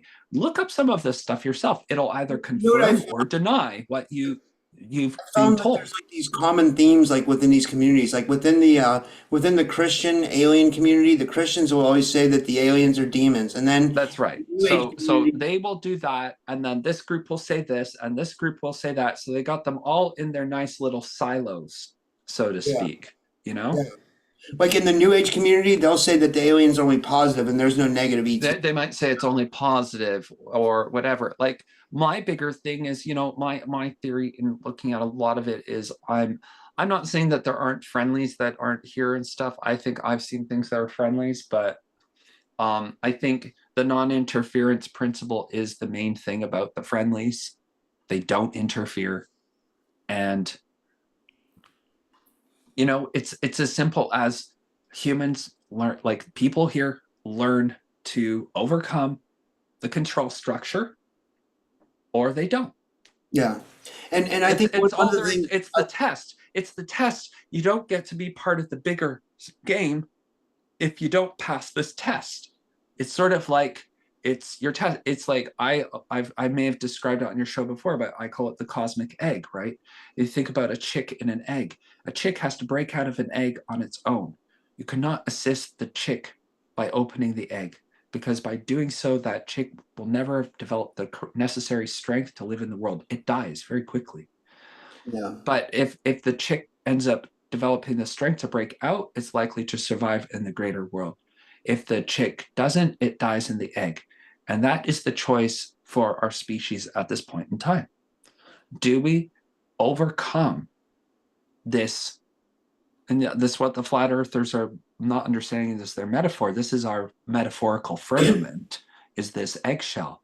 And this eggshell is learning to break the control structure. So that's why I'm talking about these themes, trying to show politics, religion, economics, and how it relates to it all. Not because I just want a great super conspiracy theory of everything, but because actually, so we can get deep in understanding how far the control system works, and ways that we can come out of it in a safe way that is part of our destiny. Because I know there is many amazing species and everything else in the universe as well, right? Like, I don't know if I've told you before, like I've had experiences living other lives where I've been to like exobiology conferences and things like this, and seeing all the different alien species that are being featured. And there was a lot, but we're not worthy if we can't pass because we could look at it, oh, it's this, oh, they're so terrible, oh, the reptilians, this and that, and blah, blah, blah, blah, blah, and the grays. Or it could be you either learn to conquer, because when in conquering them, what do we have to do? We have to learn to conquer ourselves. How do we conquer ourselves? We have to conquer our shadow, right? Yeah. And they are the shadow on our world and our world history. So we have to learn to conquer the evil within. We have to learn that ethics and the natural law to be worthy of, not because we should be quarantined from the rest of the universe. All these people, oh, it's so terrible, we're quarantined from the rest of the universe. Maybe we deserve to be. Have you checked the people around this place? Have you seriously gone out in public much? Go to I think Walmart. there's a You'll go reason to why it's Walmart an and you'll see why open the field aliens don't prison. come here. Well, dude. I remember around Christmas time. I told someone this before. I think it was during a full moon. I was working Yeah. at Walmart, and this guy came. I was working in the produce section. This is just like a few years ago, and some crazy guy came in, and he just started bashing his head off the crates of lettuce, like. Joey, like he just like lost it, like I was like, what the Yeah. fuck am I even seeing right now? You know what I mean? Like it was like I saw some really bizarre shit go down during full moons at Walmart, like during the day, Oh, I like believe but it you. was like the full moon's still active. Walmart makes me go crazy on a regular day. I can't imagine what it'd be like on a full moon. Oh yeah. But I mean it's yeah. insane, man. It's a Yeah, but this just comes back to what we're really looking at. So I think it is important that we keep working on our own healing, that we get better, that we get disciplined, that we conquer the beast within, so to speak. Because I don't think, like, can you imagine how completely dangerous it would be? Now, it may run contrary to what some people are saying with SSP and everything else. Again, why do we always have to filter information through based on our preconceived ideas? Why not just take an idea and work with it before figuring out how does it fit together with my other ideas? It's just another idea. Put it on the shelf. It can belong to the other ideas. Maybe it needs another shelf. Who knows? Who cares? Work with it. The connections will come in time if it's meant, or you'll refine it and figure it out a different way. Um, who knows? But, it could, I think there's a lot more going on than what we've conceived so far. Whatever anybody has said, it's bigger and more amazing than that. yeah. Okay. That's what we basically And it's, have to it's keep in worse at the mind. same time. Like I was just gonna say this, like so, Right. I had James Bartley on my show, but just yesterday. But I don't know if you saw it yet. But like, so what happened was this lady Shan Gilms, Yeah, I know. Yeah, I watched. and she contacted me out of nowhere, and she said I want to be on your show, and she said I want to have James Bartley on, and I was like.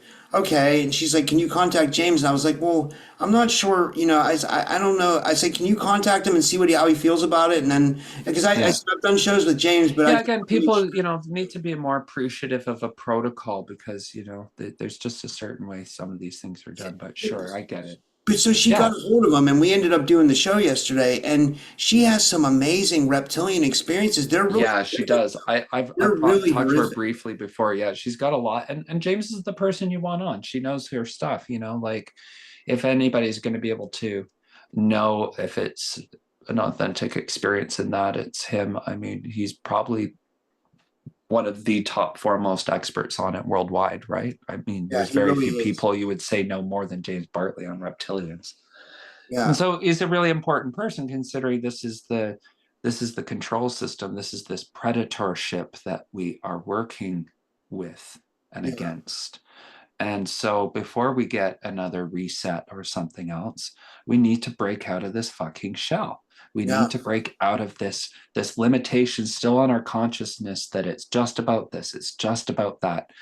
And and then we can get into the good stuff. I mean, that's why we do it, yeah, is to get to the good stuff. And who knows, like maybe it's simple, maybe we end up getting like something crazy like Star Trek when the Vulcans arrive and meet the humans or something, finally when we overcome it and they say congratulations, you finally did it, you beat them, like, and then they're like, now you're worthy. Like before that, no way.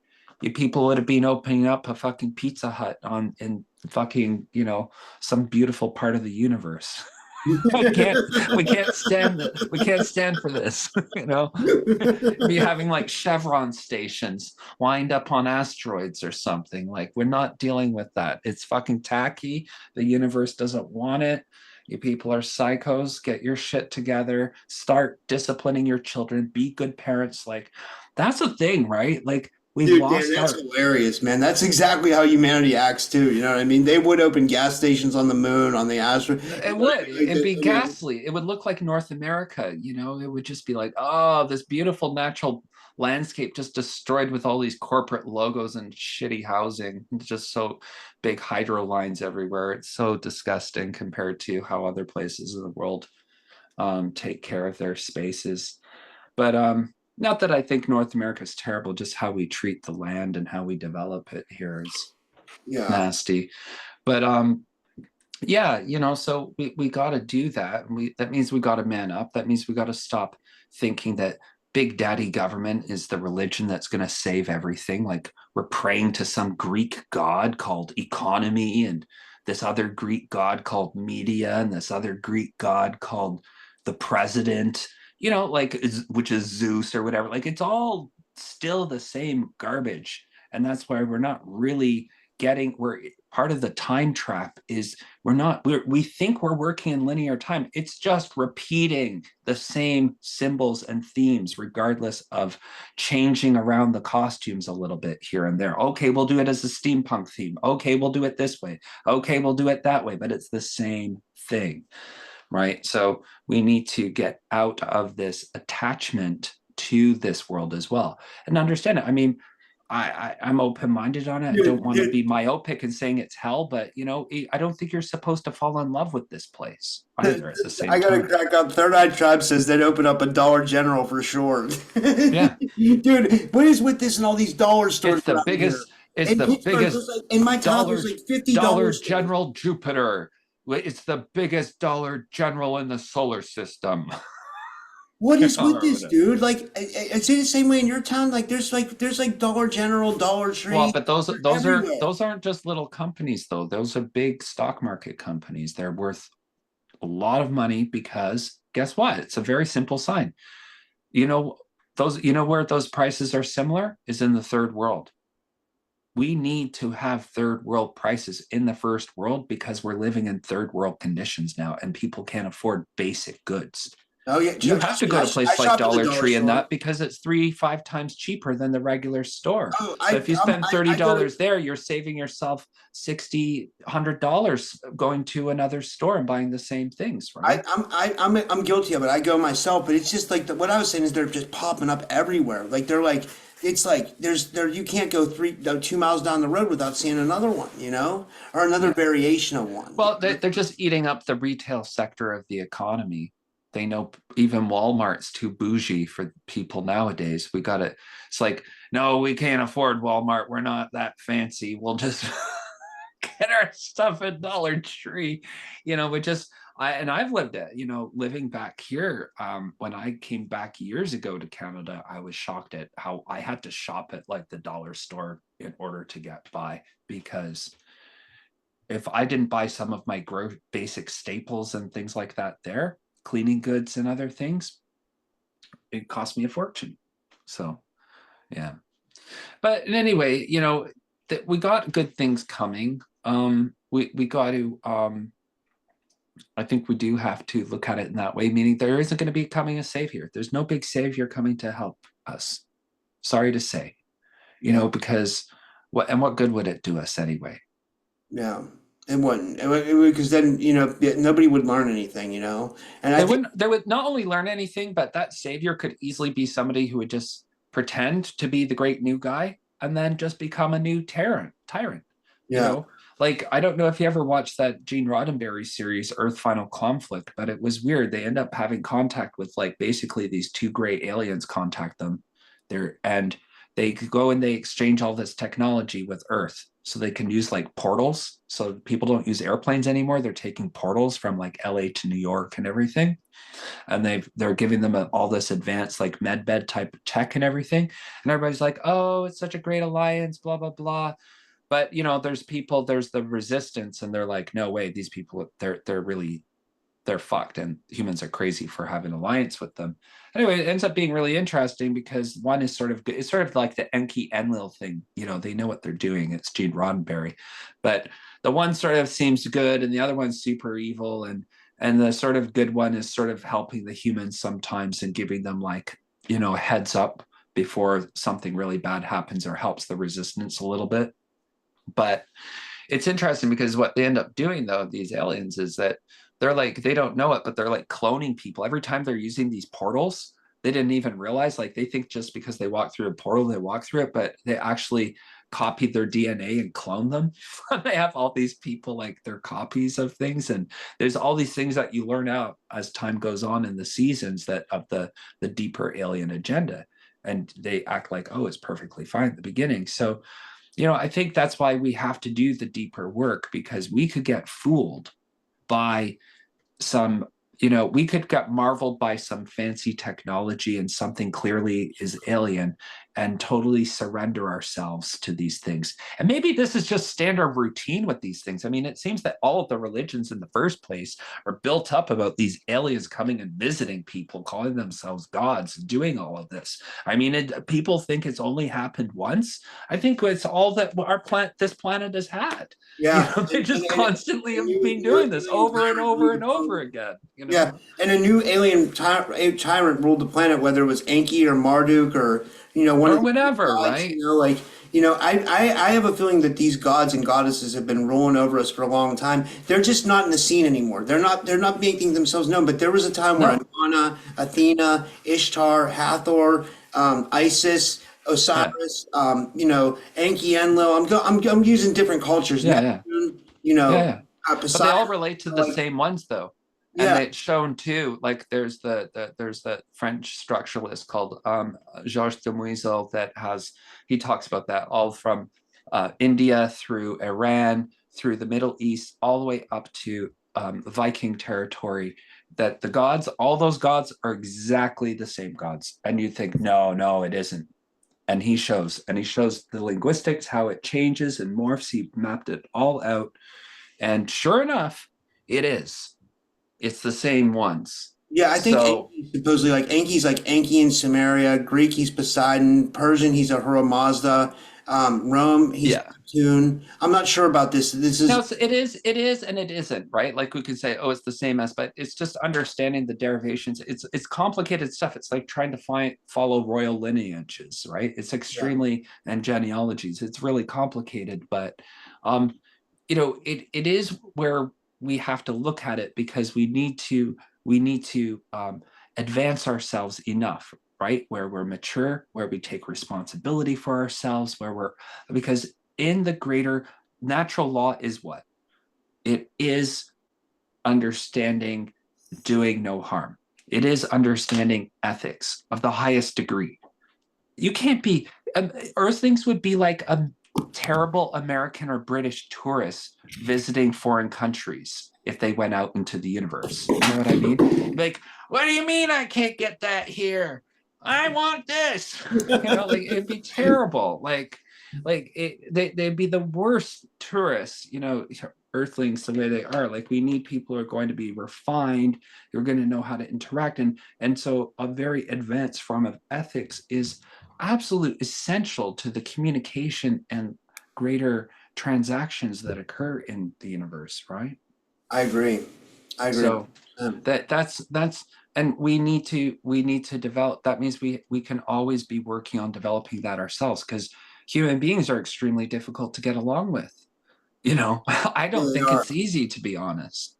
I think especially as we get older, we're like, wow, it is something else. You can get a great bunch of people, don't get me wrong, but if you want to have a relationship of depth, if you want to, test a relationship through life challenges, yeah, humans can be very interesting to learn from. So, yeah, that's all my thing. I mean, I don't want to drag it on late, Rob. I know you're tired, but that was a really fun discussion. I was Thank you. I was supposed to be off today. I was supposed to be booking guests for January. I still have no one booked for January. So in like Don't worry about 7 days it. time, I have Don't to book worry. like 50 guests. No, Like you don't. No, you don't. I'm going to cut that number in half. 25 guests. 25 guests. Keep it simple. Don't yeah. worry about it. do want cut to, it down. but it's for my audio podcast. The more I put out, the more money I make. Like so. But Okay. I could always But you post can old also make them episodes. shorter. They don't have to be as long. You can cut them in parts. Do whatever you want. Think Yeah, about it. yeah. Like Think I mean, about it. for some whatever reason, like the audio, like they love it. The more content I produce, like for I don't know, it's they reward Good. it with like monetary, So I don't know what that is like, but I know for YouTube it's probably not good to put out 3-4 videos a day. Like it's Yeah, it's hard to follow. So do it separately.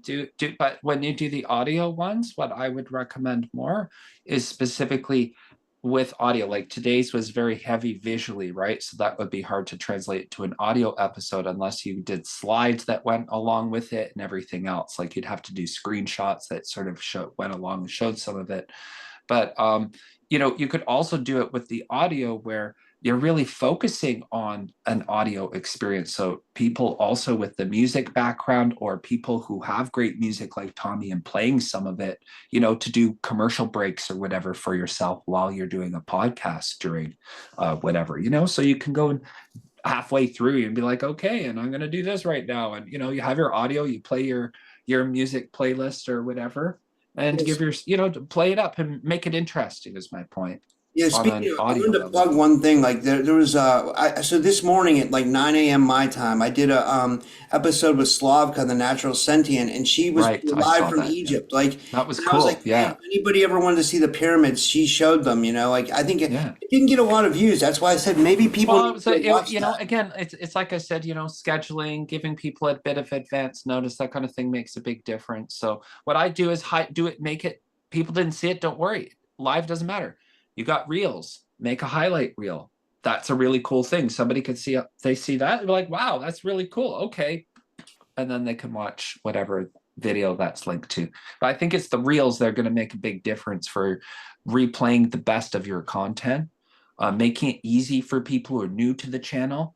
If you have a selection of like great reels from different videos and they're just like awesome, you know, 30-second, 1-minute clips, and they get an idea of what that episode's about, I think you're going to get a lot more views on your existing content, which is a great way of also increasing your YouTube traffic volume, right? You Yeah. don't always have to make out new stuff. You just need people to actually look. But everybody tells me the same thing. They're like, oh, I was trying to find you on a typical skeptic, and it's so hard because Rob's got so many episodes on there, right? So it's just like the more that stuff can be curated, the more that kind of thing can happen, the easier it is. Yeah. I know it's a lot of work for you, but so maybe you just make a shout out to people in the community, whatever. I think again, it would help to have a bit of people help you with production, because it's a full-time job as it is the way you're doing it. So, Yeah, I need help with production. That would be great. It's hard trusting people though. You know what I mean? I don't it even. is. It really is. I hear on the my recommendation, Rob, is like we talked about some of it before, but I think a good new system, just a new setup looks good, green screen, whatever. Like get a nice reboot visually for the show, Yeah. and and have it so it's easy because with the right software nowadays, you can just like you can do so easily and it looks really pro, but you need like a powerhouse of a system.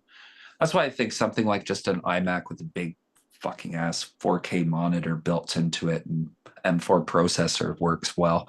Just something that has a good video quality. You get the microphone that you can plug in that's pro, and then you get your green screen going or your backdrop, and you would totally go up like you go from looking visually like a 5 to a 10 overnight with just a simple setup like that. See, I used to use I see like if you use StreamYard, you don't even need a green screen. You can put any. But you know what? It's like I was speaking with Jason, and you do get a bit of a video artifact. Trust me, it just looks better and it doesn't put as much computer resources if you just have, you can actually even just have the green and it will work faster and easier because right now it has to ray trace around you every time and figure that out. And it's doing calculations and over. Whereas if you have the green screen, it's just literally every time it sees green, blocking it out. Yeah. Right. So like it's easier on the computer resources. But yeah, I mean, things like that could work really well. I think replaying the best of your content and finding, you know, I think even like produce people could help in simple ways, like just going over some of the old shows and being like, okay, this one's really good for audio. Even people could go back over shows and just give you a note, like, yeah, this is a really good audio episode or whatever, or ones that you know that are, and really make specific audio playlists that are really good. Yeah. I wish I could meet a girlfriend that I really trust that like is interested in like building the Every guy wants that. It's the magic solution to everything. She'll be my girlfriend. We'll be great lovers. They'll help me in my passion. We all want that, Yeah, I Bob. know. We I all know. want that. It's wishing on a star. But I know. I know. I know. But just I would say get the PC and get a really good computer and pay for a couple of the subscription services that let you do this fancy stuff really easy for a small fee every month. yeah. And you could do it yourself, honestly, especially if you cut down on a few interviews. Like I said, we can talk about that other stuff, but should probably let you go. I don't want to talk too much. Oh, it's fine, Dan. I mean, Yeah. I'm enjoying this because like I was just depressed about the holidays, and I told you what happened to me, That was one of the first times I think I told that on the podcast, So it was like a big, Yeah. So just take a deep breath in here, right? Like really let's set the intention. Like you're forgiving yourself here. Okay. Like there is no such thing as guilt. Okay. Guilt is an artificial alien construct used to destroy us, to make yeah, us stagnate and stay in low depressed vibratory states, and then use their institutions of redemption that we got to pay them for in order to not feel bad about something that's not our fault to begin with. So separate it. There's nothing you can do about it. There's no reason to feel bad. But it can also, there's beautiful gifts you can learn from it, right? Like you said, you turn your life around. You re-examine the kind of person you want to be. You also understand the preciousness of life. That's probably why you turned your life around. You're like, holy shit, I could have easily been that guy. I could have easily died. yeah, And you respected death. You yeah, respected Saturn is death, and you use that to reform your life. So if you can learn how to alchemize those events and talk and inspire others, I think not only are you doing, should you not feel guilty, you should feel really proud for knowing all the good and by inspiring others to do good in their lives as well. And that's the empowerment. You see, the one is disempowerment, the other one's empowerment. It depends on how we want to deal with it. But we can, and that's what we should be trying to do, is look at the poetry of our own lives. We are novels, we are poems. Live a life worthy of a novel, of a poem, and be that beautiful protagonist yourself, because we're writing our story, and it's hard because you know we have some really hard stuff happen. We don't have the support systems that traditionally humans have. We don't have the social and the physical connection with each other. That makes it hard. But at the same time, be very glad that you're not attached to this reality. So when you're getting the choice, when you're going through this after you're finished and you have a choice, you don't go and say, you know what? I wouldn't mind going back. Because you know how many times, like, I'll just compare it this I way. Like know. I me. know. I've Do you know how probably many thought times about I saying that, swore I and would I'm not never go coming back back, to Dan. There's China no way again I'm in my coming life? back. You know how many times I hated China? I was like, I will never go back to that country. I cannot stand it. And then for whatever reason, I would end up going back there. So Earth is probably like going back to China. Like it's a place that you're like oddly fascinated by how horrible and amazing it can be at the same time. And Bro, that's you how I think am you had about enough of it Pittsburgh. and you leave it and then you come back again and try That's another round of it, right? Bro, that's how I am about Pittsburgh. Like I've moved away from here Right. many times, but then like I've always come back and I hate Right. it here. And now I'm Right. stuck in the suburbs. I'm So 30 so minutes away from maybe the part city. of, and that's part of your journey about why you need to leave Pittsburgh, because it's symbolic on a greater level, Rob, that you're not going to choose to come back to comfort and security. You're going to move on to your next chapter. And that's why I think, like, when I look at all these countries I lived in, I look at almost each of them as like it was a different life. And every time I went on a plane, it was like I was going through the tunnel of birth and death. And if I look at it that way, I've lived many lives within this one life. And so I look at that metaphor, they've shown that in these films too, like symbolically about like the airport being symbolic of like the transit way and the passage of death. So, it is good to push ourselves. Don't let the energy stagnate.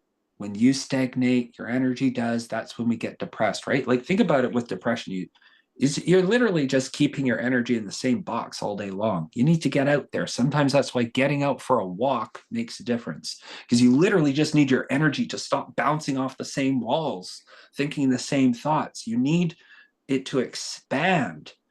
And so, we can really feel sorry for ourselves and play the small little violin all season, or we can just really enjoy the freedom of not having to deal with family headaches, and you don't have bratty children demanding shit from you, and you don't have credit card bills as a result.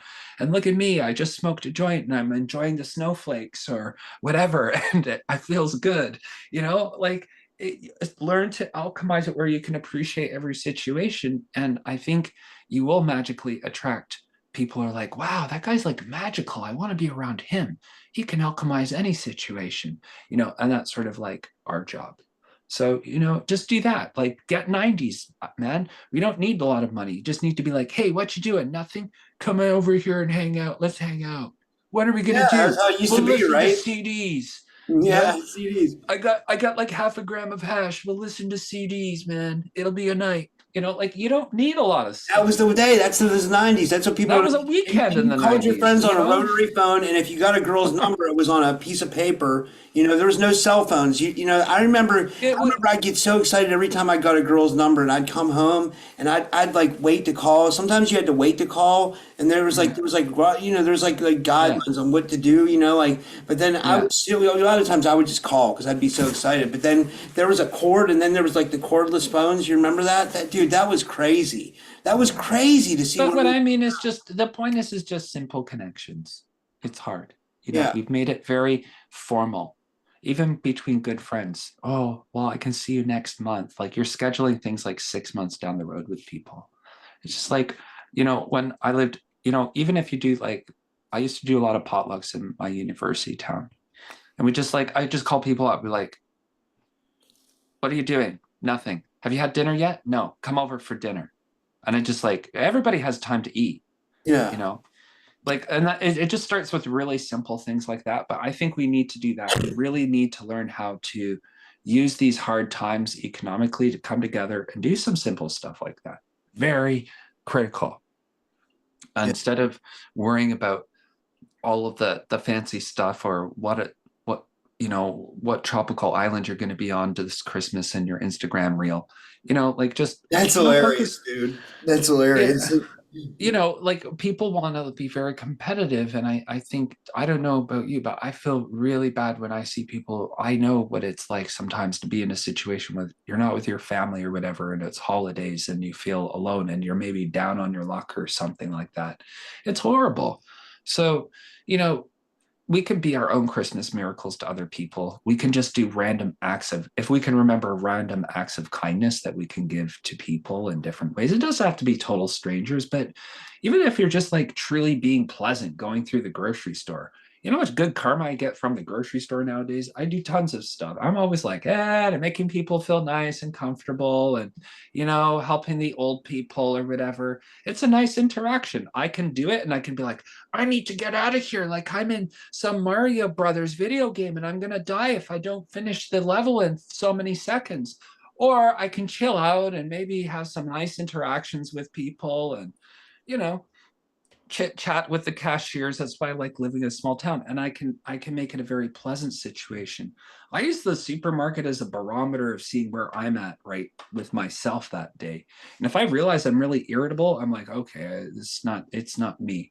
But my point is that integrating this stuff into everyday acts instead, and really focusing on the little things, because the little things do make a difference, right? Yeah. That's all. Yeah, and what should So we even title this? I'm gonna have to retitle this, but I don't even know what to title it. We got into so much different stuff. This was amazing, man.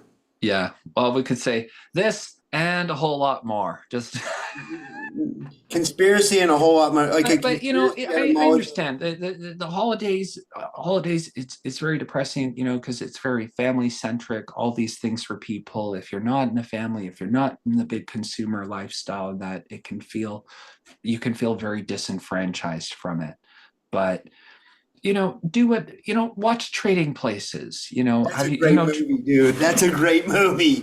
you know, like I don't care if you need to, you know, if you need to get, if you need to get drunk and watch Trading Places or something and eat shortbread cookies in order to feel good, do that. What, I don't care. Don't do anything Christmas, Is but there a good you John know, Candy Christmas don't get movie? down about things. That's all.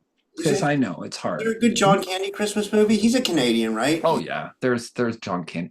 Isn't, well, no, Uncle Buck is Thanksgiving, but It's yeah, like the holiday there's, season. You're right. No, Uncle Buck's definitely. I might watch Uncle Buck like yeah, Uncle watch Buck is Uncle a Buck great tonight. one, right? Again, it's a great, there's great morals in the 80s movies though, if you watch a lot of There these. Like definitely is. Trading Places is crazy, right? Because you see like the rich pricks. My favorite is when they give like the guy who's their servant, like the black guy, his Christmas bit. They're like, "Here's your Christmas bonus." And he goes and he looks at it, he's like, "Wow, $5." It's like, That's I funny. can go to the movies by myself. You know, it's just funny. Like that whole film's hilarious because you see the people who work hard, or the people who wake up first in the morning and they're working, they're cleaning the streets, and you see all the different levels of workers in the hierarchy. And then of course they're coming in on the limousine at like But isn't it 10:30 crazy? in the Like morning, right? the people that work hardest get rewarded the least. How fucked up is our society? Yeah, The people who yeah, work hardest get rewarded the fucking least. You yeah, know, like yeah. the bus drivers, the people, the construction Oh, workers. yeah, there are tons, and so many people do hard work, you know. Like shout out to Tommy Edwards. Like that's why he couldn't be with us tonight because Tommy was supposed to be with us, but he's working a rough job right now. He's working Yeah, it's hard. It's like hard. Well, I was working on talking, the maybe you pole. can help me with this. You know, I was trying to get it where Tommy could do like a Zoom concerts or something along those lines, like private concerts. Because, you know, I think it's really, I wouldn't mind shooting him like $10 or whatever, a bit more to have a concert, some live music, you know, something I know is going to be good. Hey, I'm not going out to bars and that nowadays. I would go and buy myself 3 or 4 beers and just sit back and watch Tommy from home. I I would want to get him totally for the pay New some Year's money party. towards that. You know what I mean? I He's want to get got him for real my New Year's talent. party this year. Like I definitely want him to be there. You know, like I don't know if he's Yeah. supposed So to be, maybe it but can promote that and it can help him. I'm trying to help him figure out like his software and the hardware to set up something like that because, you know, people like him, he should be able to, if he needs to make you know, $1,000 on the side to help buffer some of his expenses. He should. He's got the talent. I mean, he's more than worth it. yeah, And I think our community's big enough and they know he's good. And there's a lot of people with talent. I think that's what we need to work on is we can also use these virtual systems to create communities by doing this, by featuring each other and having these get-togethers, these meetups, these events. And you know, it's nice to do things like conferences where we get together, but those are really expensive. So, you know, this reaches a lot more people. But I think 2025 might be a fun year to experiment with this medium more on an artistic level, Rob, where we can do more shit like that, you know, hosting events that people come to and like, let's change up the whole way that we do this stuff. Let's think of some really creative, cool stuff to do, eh? I I think that would be agree. fun. And a way that we can all profit from it, or you know, like people like you and Tommy, where you're putting a lot into the community, you should get rewarded for your work too. You know, like Yeah. Yeah, well, it'll happen if we think about it the right ways, and do it. So I that's what I'd like to see. So, you know, we got people who've got a lot of artistic skill, all kinds of things. So I think, you know, like really focusing on our creativity. So, and we could do fun things, you know, we could even have neat events like you know, like poetry slams or whatever it is. Like, you know, I think there's a lot of different skills people have, and we should have a lot of fun with this and not just get depressed and, you know, have it as a who can compete with who suffered more kind of thing. Yeah, I I don't just want want to to give have the a big complication of suffering anymore, I don't know if I've done this, but I want to give a big shout out to you and Selena. Like, and Selena, I don't give her enough. Selena's I give her credit, but I don't give her enough credit. Like, she's literally like designed artwork for me, and she's like done readings now on my channel, and she's always like down to help, and she never wants any recognition for it. You know what I mean? She's always just like, well. I that girl's Yeah. amazing. Well, I'm so that's lucky to have but her. that's what I think you need to promote more is the idea of it being a community, and a community means what are you contributing, Yeah, right? Just like on a farm, every animal on the farm contributes something. You're the cat, you're keeping out the mice. If you're the dog, you're keeping on top of the deer or whatever. Like everybody's performing a function and has a function, and I think we should all try to find how we can contribute and say, what not can TSP give for me, but what can I give to TSP, yeah. so to speak. That would be that would be fun. So, I'd like to do that and do it with the other channels and the other communities. And, let's get more into the art. Let's get into more of the music. We don't have to talk all the time. We can just look at some cool stuff, I'm gonna find ways to you start know. paying people who really contribute though, like people like you, Tommy, Selena, Sure. I Well, you know get you. yourself paid and then you can pay the others, but it's the old, oxygen mask on the airplane situation there, Rob. But yeah, I'm thinking of ways to make some of this work for me too. I think we'll pair up with different people. They got some real skill, and we could have some fun. It'd be fun. I'd like to do that for him though, because he talked to me the other day. He's like, I'm like, well, what do He's like, well, it could help with the monetary side, and I'm like, I hear you there. So the nice thing is some people, um, he already has all the equipment and all of that. He has all the talent. I mean, I believe him when he says like he had a $3.5 million record deal on the line at one point, because he's clearly somebody with that level of talent. And we do have a lot of people talented in many ways in our community. So we should do Yeah, more of it. Great as that, because it's only like, because it's about inspiring each other. I think when we see other people with their talent, it's like, oh man, I got to do it. And then maybe Rob, like, what would you say yours is? You're going to be like, oh, I don't really have my talent except my podcasting and stuff. But then it's like, no, you don't, Rob. You know that you do things like surfing and stuff. So you just have to get out there and do that and inspire people with doing some of that again and have some fun and showing that side of yourself. I And gotta that's get in part of shape. like, I gotta hmm, get back in shape. I want to get back in shape. I really want. right.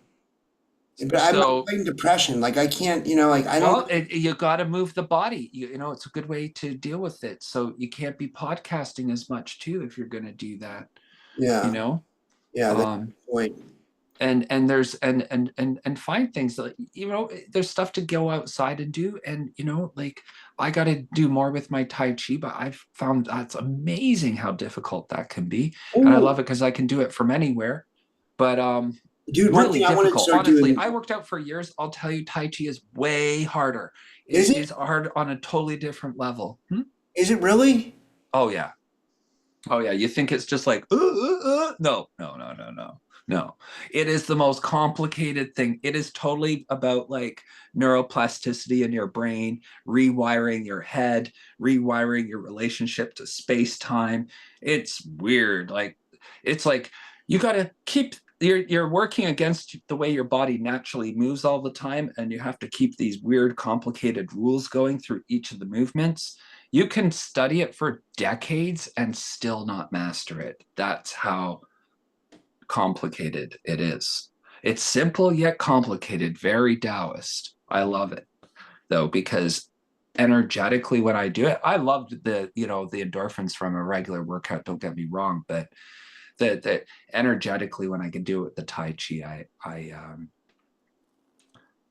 I much better. And it's a good philosophy. I have to study the Taoist philosophy again. It's a good philosophy of life because you can't ever get anything perfect, Just right? But you can always strive towards perfection. You can learn how to work with imperfections, imbalances. It's a whole philosophy to integrate. does And Chai it's cool. Chi in relation to Qigong? Because I know Matthew talks a lot about Qigong. Yeah, Like well, they're all different variations of things, and then there's different schools within Tai Chi. A lot of people are into the Qigong in the community nowadays. I don't I don't do that one at the moment. I think I could do Tai Chi just forever. But and it came into my life for a reason. But qigong, whatever, just do a practice, and try to stick with it is what matters. And you'll feel better. Like, it's just that the diet is important, not snacking on all that junk food and stuff and all that other stuff. It's really key. I don't have anything though, right? Like I don't drink alcohol anymore. I don't do any of that. And I change how I eat. I eat based on what I need, not by being bored. I've really stopped that practice. And I realize, What's your we diet consist overeat. of, Dan? Hmm? What's your diet consist of? Because you stay pretty lean. Yeah, I always have. But yeah, I mean, my thing is like I eat a big breakfast, man. My breakfast, I'm having like now I always have a giant thing of like spring mix with like spinach, like a giant box of it, right? And Yeah. every breakfast I throw that on every day now. And I'll have that, I'll have hash browns, I'll have a couple of eggs, I'll have avocado, all the works on this giant breakfast. And No it's so bread, right? good. No Huh? bread? No bread or bread? Yeah, you can have bread, but I'm using sourdough myself. That if I have breads, I'll change different things in that, but I try to always keep with the Are you putting the spring mix in your greens eggs and now. mixing it together, or are you What's that? eating it raw? Do you put the spring mix in your eggs, or do you eat it raw? No, I just do it raw. I just do it raw, and I just raw. Throw some avocado oil on it. There you go.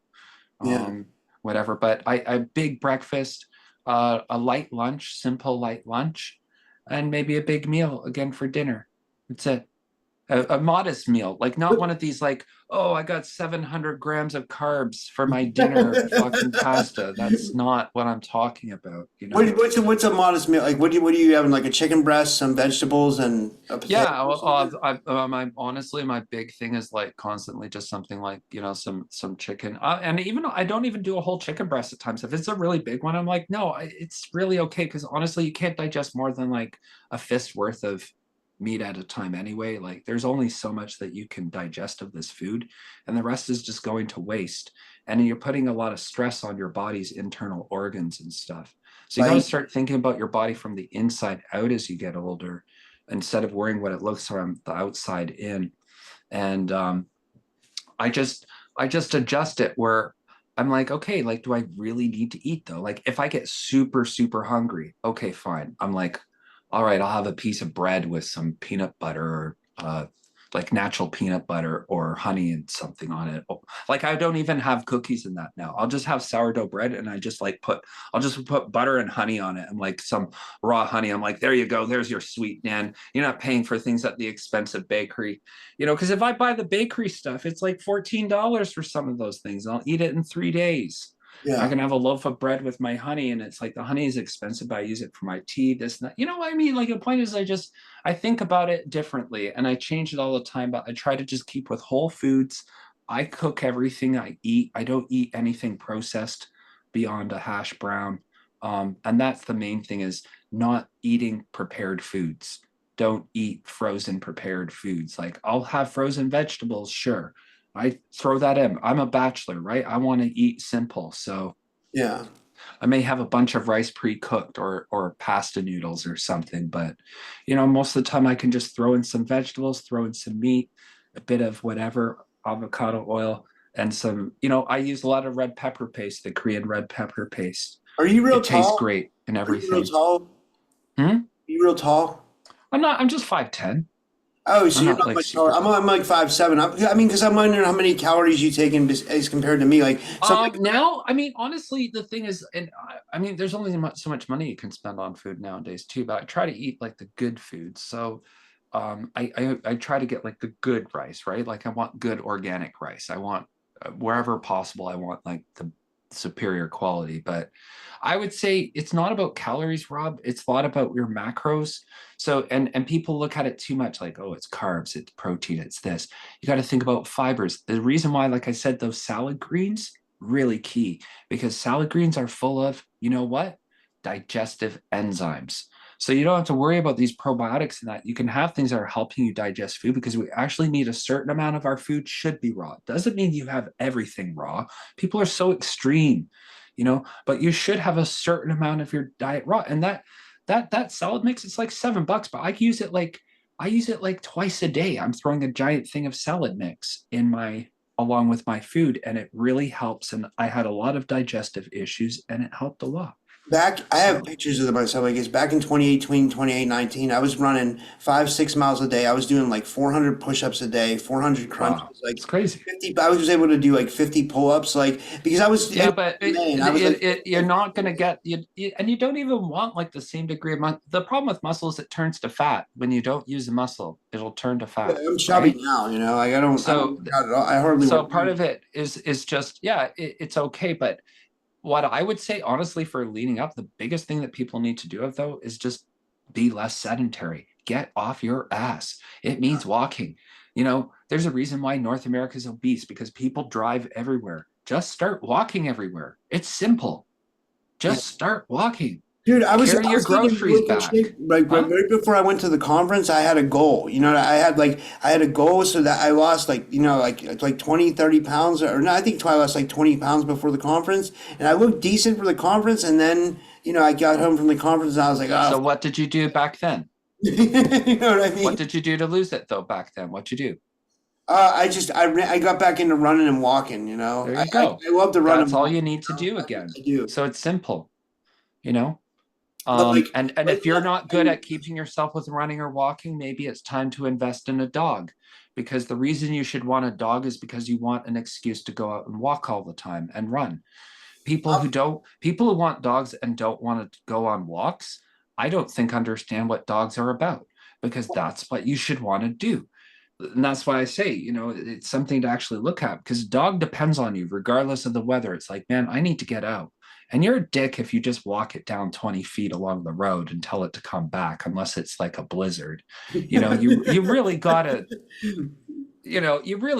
like walk dogs. And I actually love that about them, right? And you gotta do it twice a day and all of this. So I mean, whatever it is, you just gotta, I gotta do it too. So how about we motivate each other? This is what we can do at the community too. I'd like to see people, instead of fighting and boasting about their spiritual development, do a little bit more of just self-motivating each other to keep ourselves with our goals and help each other achieve them. Like, are you doing well with that? Come on, man, you can do it. And just a lot, like, there's simple positivity and things like that. And I think that's what we can do. I So agree. let's challenge each other to that. That we try to get out of the house and do something every day. Like, you could be like, Dan, did you do your Tai Chi? You could be really obnoxious and send me a message, a messenger or whatever, and I'd be like, oh no, I didn't, and it's like just holding ourselves accountable, and then I'll be like, fuck, Rob's gonna ask me if I did Tai Chi, and we could have little contests, make some fun with it. That's what you do in teaching to motivate students. Why shouldn't we do it together as adults and really, really help motivate each other towards our goals? And that, instead of like, look at me, I'm so awesome, I did this, blah, blah, blah. Like, why not? And I hate you. So, but, or it could like motivate each other in a nice way. Be like, yeah, you know what, man, you can do that. Like I talk with Jason, or I talk with this person or that person. I'm like, yeah, Tommy, no, you totally could do a concert. Yeah, you could do that. That's how we're going to get out of this. Building each other up, Yeah, not I tearing agree. each other down, but literally, and not through fake, I like you, you're so nice, blah, blah. No, really doing practical things that help each other. I think that's what we could focus on as Yeah. well. And one thing I Whether can you do is have I can reading give buddies, people research buddies, whatever it is. one thing I can do is I can keep giving people a platform. That's what I like to do the most. I like to give Right. people who might not have a lot of, I mean, some people that like they want the exposure, and I can do that, while Right. I still have a Right. YouTube, But I like say, and so we do it. You still got to get a hold of me about some show, ideas for the show. But I think we could do that, and we could set it up in a way where it works well for you, it works well for them, and maybe you can make a bit of money at the same time. I don't think any of these things are mutually exclusive. You want to help people, but Rob, help yourself a little bit along the way too, and you'll be able to go even further. And that's what I think would be cool to see in the coming year. But yeah. So, because like even the things like the tarot, I'd like to be, honestly, if I could give feedback on it right now, there's so many great readers in that out there. But as an audience, dudes, like, please realize the function of divinatory tools is for self-improvement purposes. You're supposed to be taking it as advice on how to get your act in gear, how to improve. You're not supposed to wait on your ass to be told you're winning the lottery. Everything's No, gonna I work was gonna out say like fine. Matthew Mournings's really good about what we Right. said That's why I about like he about has more of that self evolutionary improvement. astrology approach, Yeah, which I appreciate, right? And we need to understand that too. Like those I use those divinatory tools, but I use it as a way to like work on improving myself. yeah. It gives me a little slap now and then, like, get your ass into gear. You got to start doing this, or be careful. You might be careless with your words coming up, and it's guiding me to be a better person. That's the function of it. So I would like to extend, like just for you, just to remind audience before people do things like that and do some, just some reminders through the show. Like, let's keep that in mind, right? Because and if you keep going to the tarot readers and you want to see them over and over again, here's my question for them. What did you do about the advice from the last time you heard it? Did you take any advice yet? Did you do anything with it? You didn't. Then what the hell are you doing asking for more? you know That's a good Integrate point. and work on the things that you already know you got to do, instead of being like, I hope I don't have to do those things and something magical will come along that will be more interesting and I will like more, which is what we do sometimes. And so I just wanted to put that out there as part of like how we orient and think for the new year going forward. And with that, I don't want to keep harping on. I know it's really late, Rob. Yeah, it's 12:30 here. It's Yeah. 12:30, Okay. so So yeah. But do you want to tell anything you want to promote, Dan? And thank you. Yeah, I do my energy healing with the TQH. I don't do it on air. I'm just, not as comfortable doing that, but I should show it sometime. Some good stuff with that. I don't know if most people know it's a different modality. So look up Chris Kaler, look up myself, ask me about it. But it's great because it does help with a wide variety of issues, from energy and spiritual attacks and everything else that people deal with out there. And it's helpful, and sometimes it helps people with answers, but most of all it helps set our life in the direction that we need it to go. So if you want, message me on Facebook. Don't friend request, because I get too many of those nowadays. Or just email me, mrdaniel.armstrong@gmail.com. That's the number 2. Or Stanton Mick, STANTONMICK @hotmail.com. And just message me. And some people just like to reach out, but if I have the time, I'll try. And of course, if people are willing to compensate me for my time, then they get more attention faster, easier. That's Right? awesome, man. You just All right, man. man, you're amazing, dude. Like honestly, and thank you so much for tonight. This was awesome. I thought this was a great show. I think people are really going to enjoy this.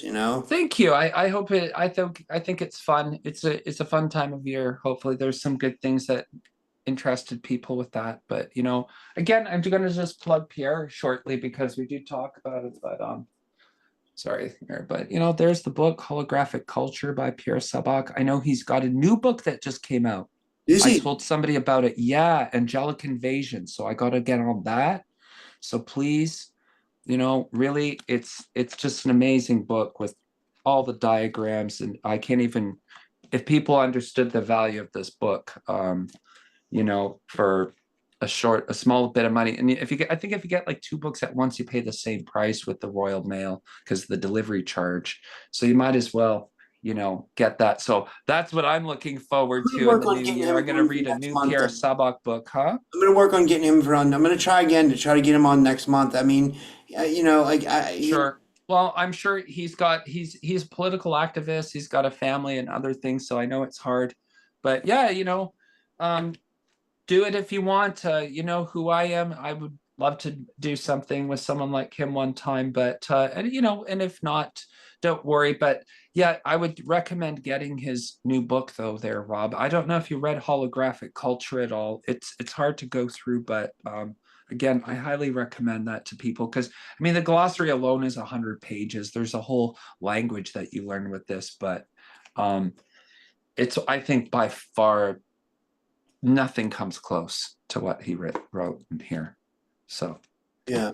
I like to promote him because I think he is one of the most underappreciated people in the community. He's one of the least known, who's done the most incredible work that people have no appreciation of, and so I cannot promote him enough. And I have an interview with him, guys. If you go back to my early interviews, when I like one of Yeah. the first interviews I've done, I had him on, but I didn't understand like half the material then, you know? Like I just was, Yes. I remember I studied a lot because I was really interested in it, but I still didn't understand. But It takes forever. Like I literally spent you know, a couple of years reading this book like inside and out over and over and over again because it is difficult. And I've read hard philosophy, so trust me. But it doesn't mean it's impossible. It's just it helps you appreciate how complicated alien thought systems are. Okay. yeah, Like it's not ABC 1, 2, 3 connect the dots nonsense. Don't expect to understand the complexity of the human alien relationship without actually having to do some really heavy thinking, you know, and that's what Pierre does a lot for us. We just have to go through all the hard work that he did. So because this was done by design, right? To blind us. We're blinded. Go back to the absolutely, blinders, right? yes, it was designed that way purposefully and continues to be. And so it's very rare that we come across somebody like this. It's not about talking about, okay, this is proof of the nuts and bolts craft, but it's proof of another kind through, you know, linguistics and archaeology and all of these things that are also proven sciences, and just having the master cipher, the master code. And just, you know, I think it really opens up your world as well when you get into it. So I like to promote it. I don't say it's something I, you know, necessarily subscribe to 1000%, but I love it enough that doesn't matter. And I appreciate how it challenges me to think about things differently. And that's what we should be doing about anything we study. I agree. You know, I it agree. doesn't matter if it's right or wrong. You'll get better at it, right? It's not about the perfect diet or the perfect exercise form or the perfect book of philosophy. It's what you do with it and what it means to you and how it helps change your life for the better. And if it doesn't help change your life for the better, look for something else because clearly it's not working for you. I agree. I agree All right. 100%. I gotta plug in my phone. My phone's gonna die. Like, All right, man. I'll let you go, but keep up with your exercise. You know, we can motivate each other. I'll bug you. yeah, And if thanks, you Dan. ignore my messages, I'll like send people to like knock on your door. I will find I That's will like hilarious, dude. you're gonna be like getting some guy in like jogging pants like knocking on your door and you'll be like, who the fuck is this? Like, Dan asked me to tell you to read your messages. So don't duck me. All right. All right, man. You All right, take great. care. Thank you for all your hard work. Let's have some fun going into the new year, okay? Like we don't even just have to do it on the one night or whatever, but don't work yourself too hard. And I would put out the call to ask for some talent in the community and who'd like to be featured. And I can even help you sort of organize the night of to be a little easier so you don't have to deal with the stress of being the MC about everything. But you know, I love it when you had those people with their art. The guy who was doing the art last year live in his place. And, you know, we got people who can play music if they can, you know, work on getting their sound setup done right. You know, we can feature people and maybe just go around, you know, everybody gets 5 minutes of fame. Well, Dan, if We'll you want to just help me play it, spin organize the New bottle Year's, with the Zoom, and everybody gets 5 minutes of fame, and you got to be ready to do your thing or whatever. You know what I mean? And we just switch it to the next person, and we can if have some fun. if you want to help me organize New Year's, we can. Yeah. You know, I'm definitely doing it for sure. I put out the Yeah, flyer. I'd like it to be where we get as many people participating as possible, and having fun and learning how to keep learning how to build the energy together in a very positive and fun way. I think this could be a really good experiment about learning how to do that. And it would be good practice for things if you do go to conferences. Well, you've already built some of the bonds before you went to the conference, you know, and you'll know how it. So I think we can do that. So yeah, so I would say in the coming days we do it. You even do a short, just do a shout out. You know, if you got it, please email and let me know what you're going to do and what it is, and then we can figure out how to put it together in some kind of program. Okay. You know what I mean? Yeah. Instead of just sort of waiting on flying by the seat of our pants at night. We can do beautiful magic with that, but you want the invite only, so we don't get the bad actors doing things like waving their one-eyed monster at us and things like that. So we could have some things, and I would say do a shout out to your sponsors if there's people who have something who want affiliate things. I mean, this is where you can do some marketing. Maybe there's those mushrooms, or there's like a beer, or whatever people do, different things. There's different artists that people want to shout out there, but we can have a lot of fun with it. I think we keep it, but we agree to keep it a fun theme where we're just celebrating and thinking about the new year, not getting too serious. Like we could. I think that's really important. You'll and maybe it can become something that people do once a month, and it's the typical skeptic full moon party, like they have in Koh Phangan in Thailand, the full moon party where people do shrooms or something. You could have your Zoom full moon parties once a month if it turns out well at New Year's, and we could do that as part of your members thing and things like that too, where people who are that's how they can be involved. So there's a lot of possibilities down the road. So let's just build the energy with each other. Okay. That was good, man. Thanks, bro. Right, I can't believe we almost went care. 3 hours, Dan. We went 3 hours. I know, it was really long. So all right. All right, Dan. Guys, thanks for hanging around if you did to the end. All right. All right. Thanks, everybody. Thanks, everybody, for watching. Good night, everyone. Bye.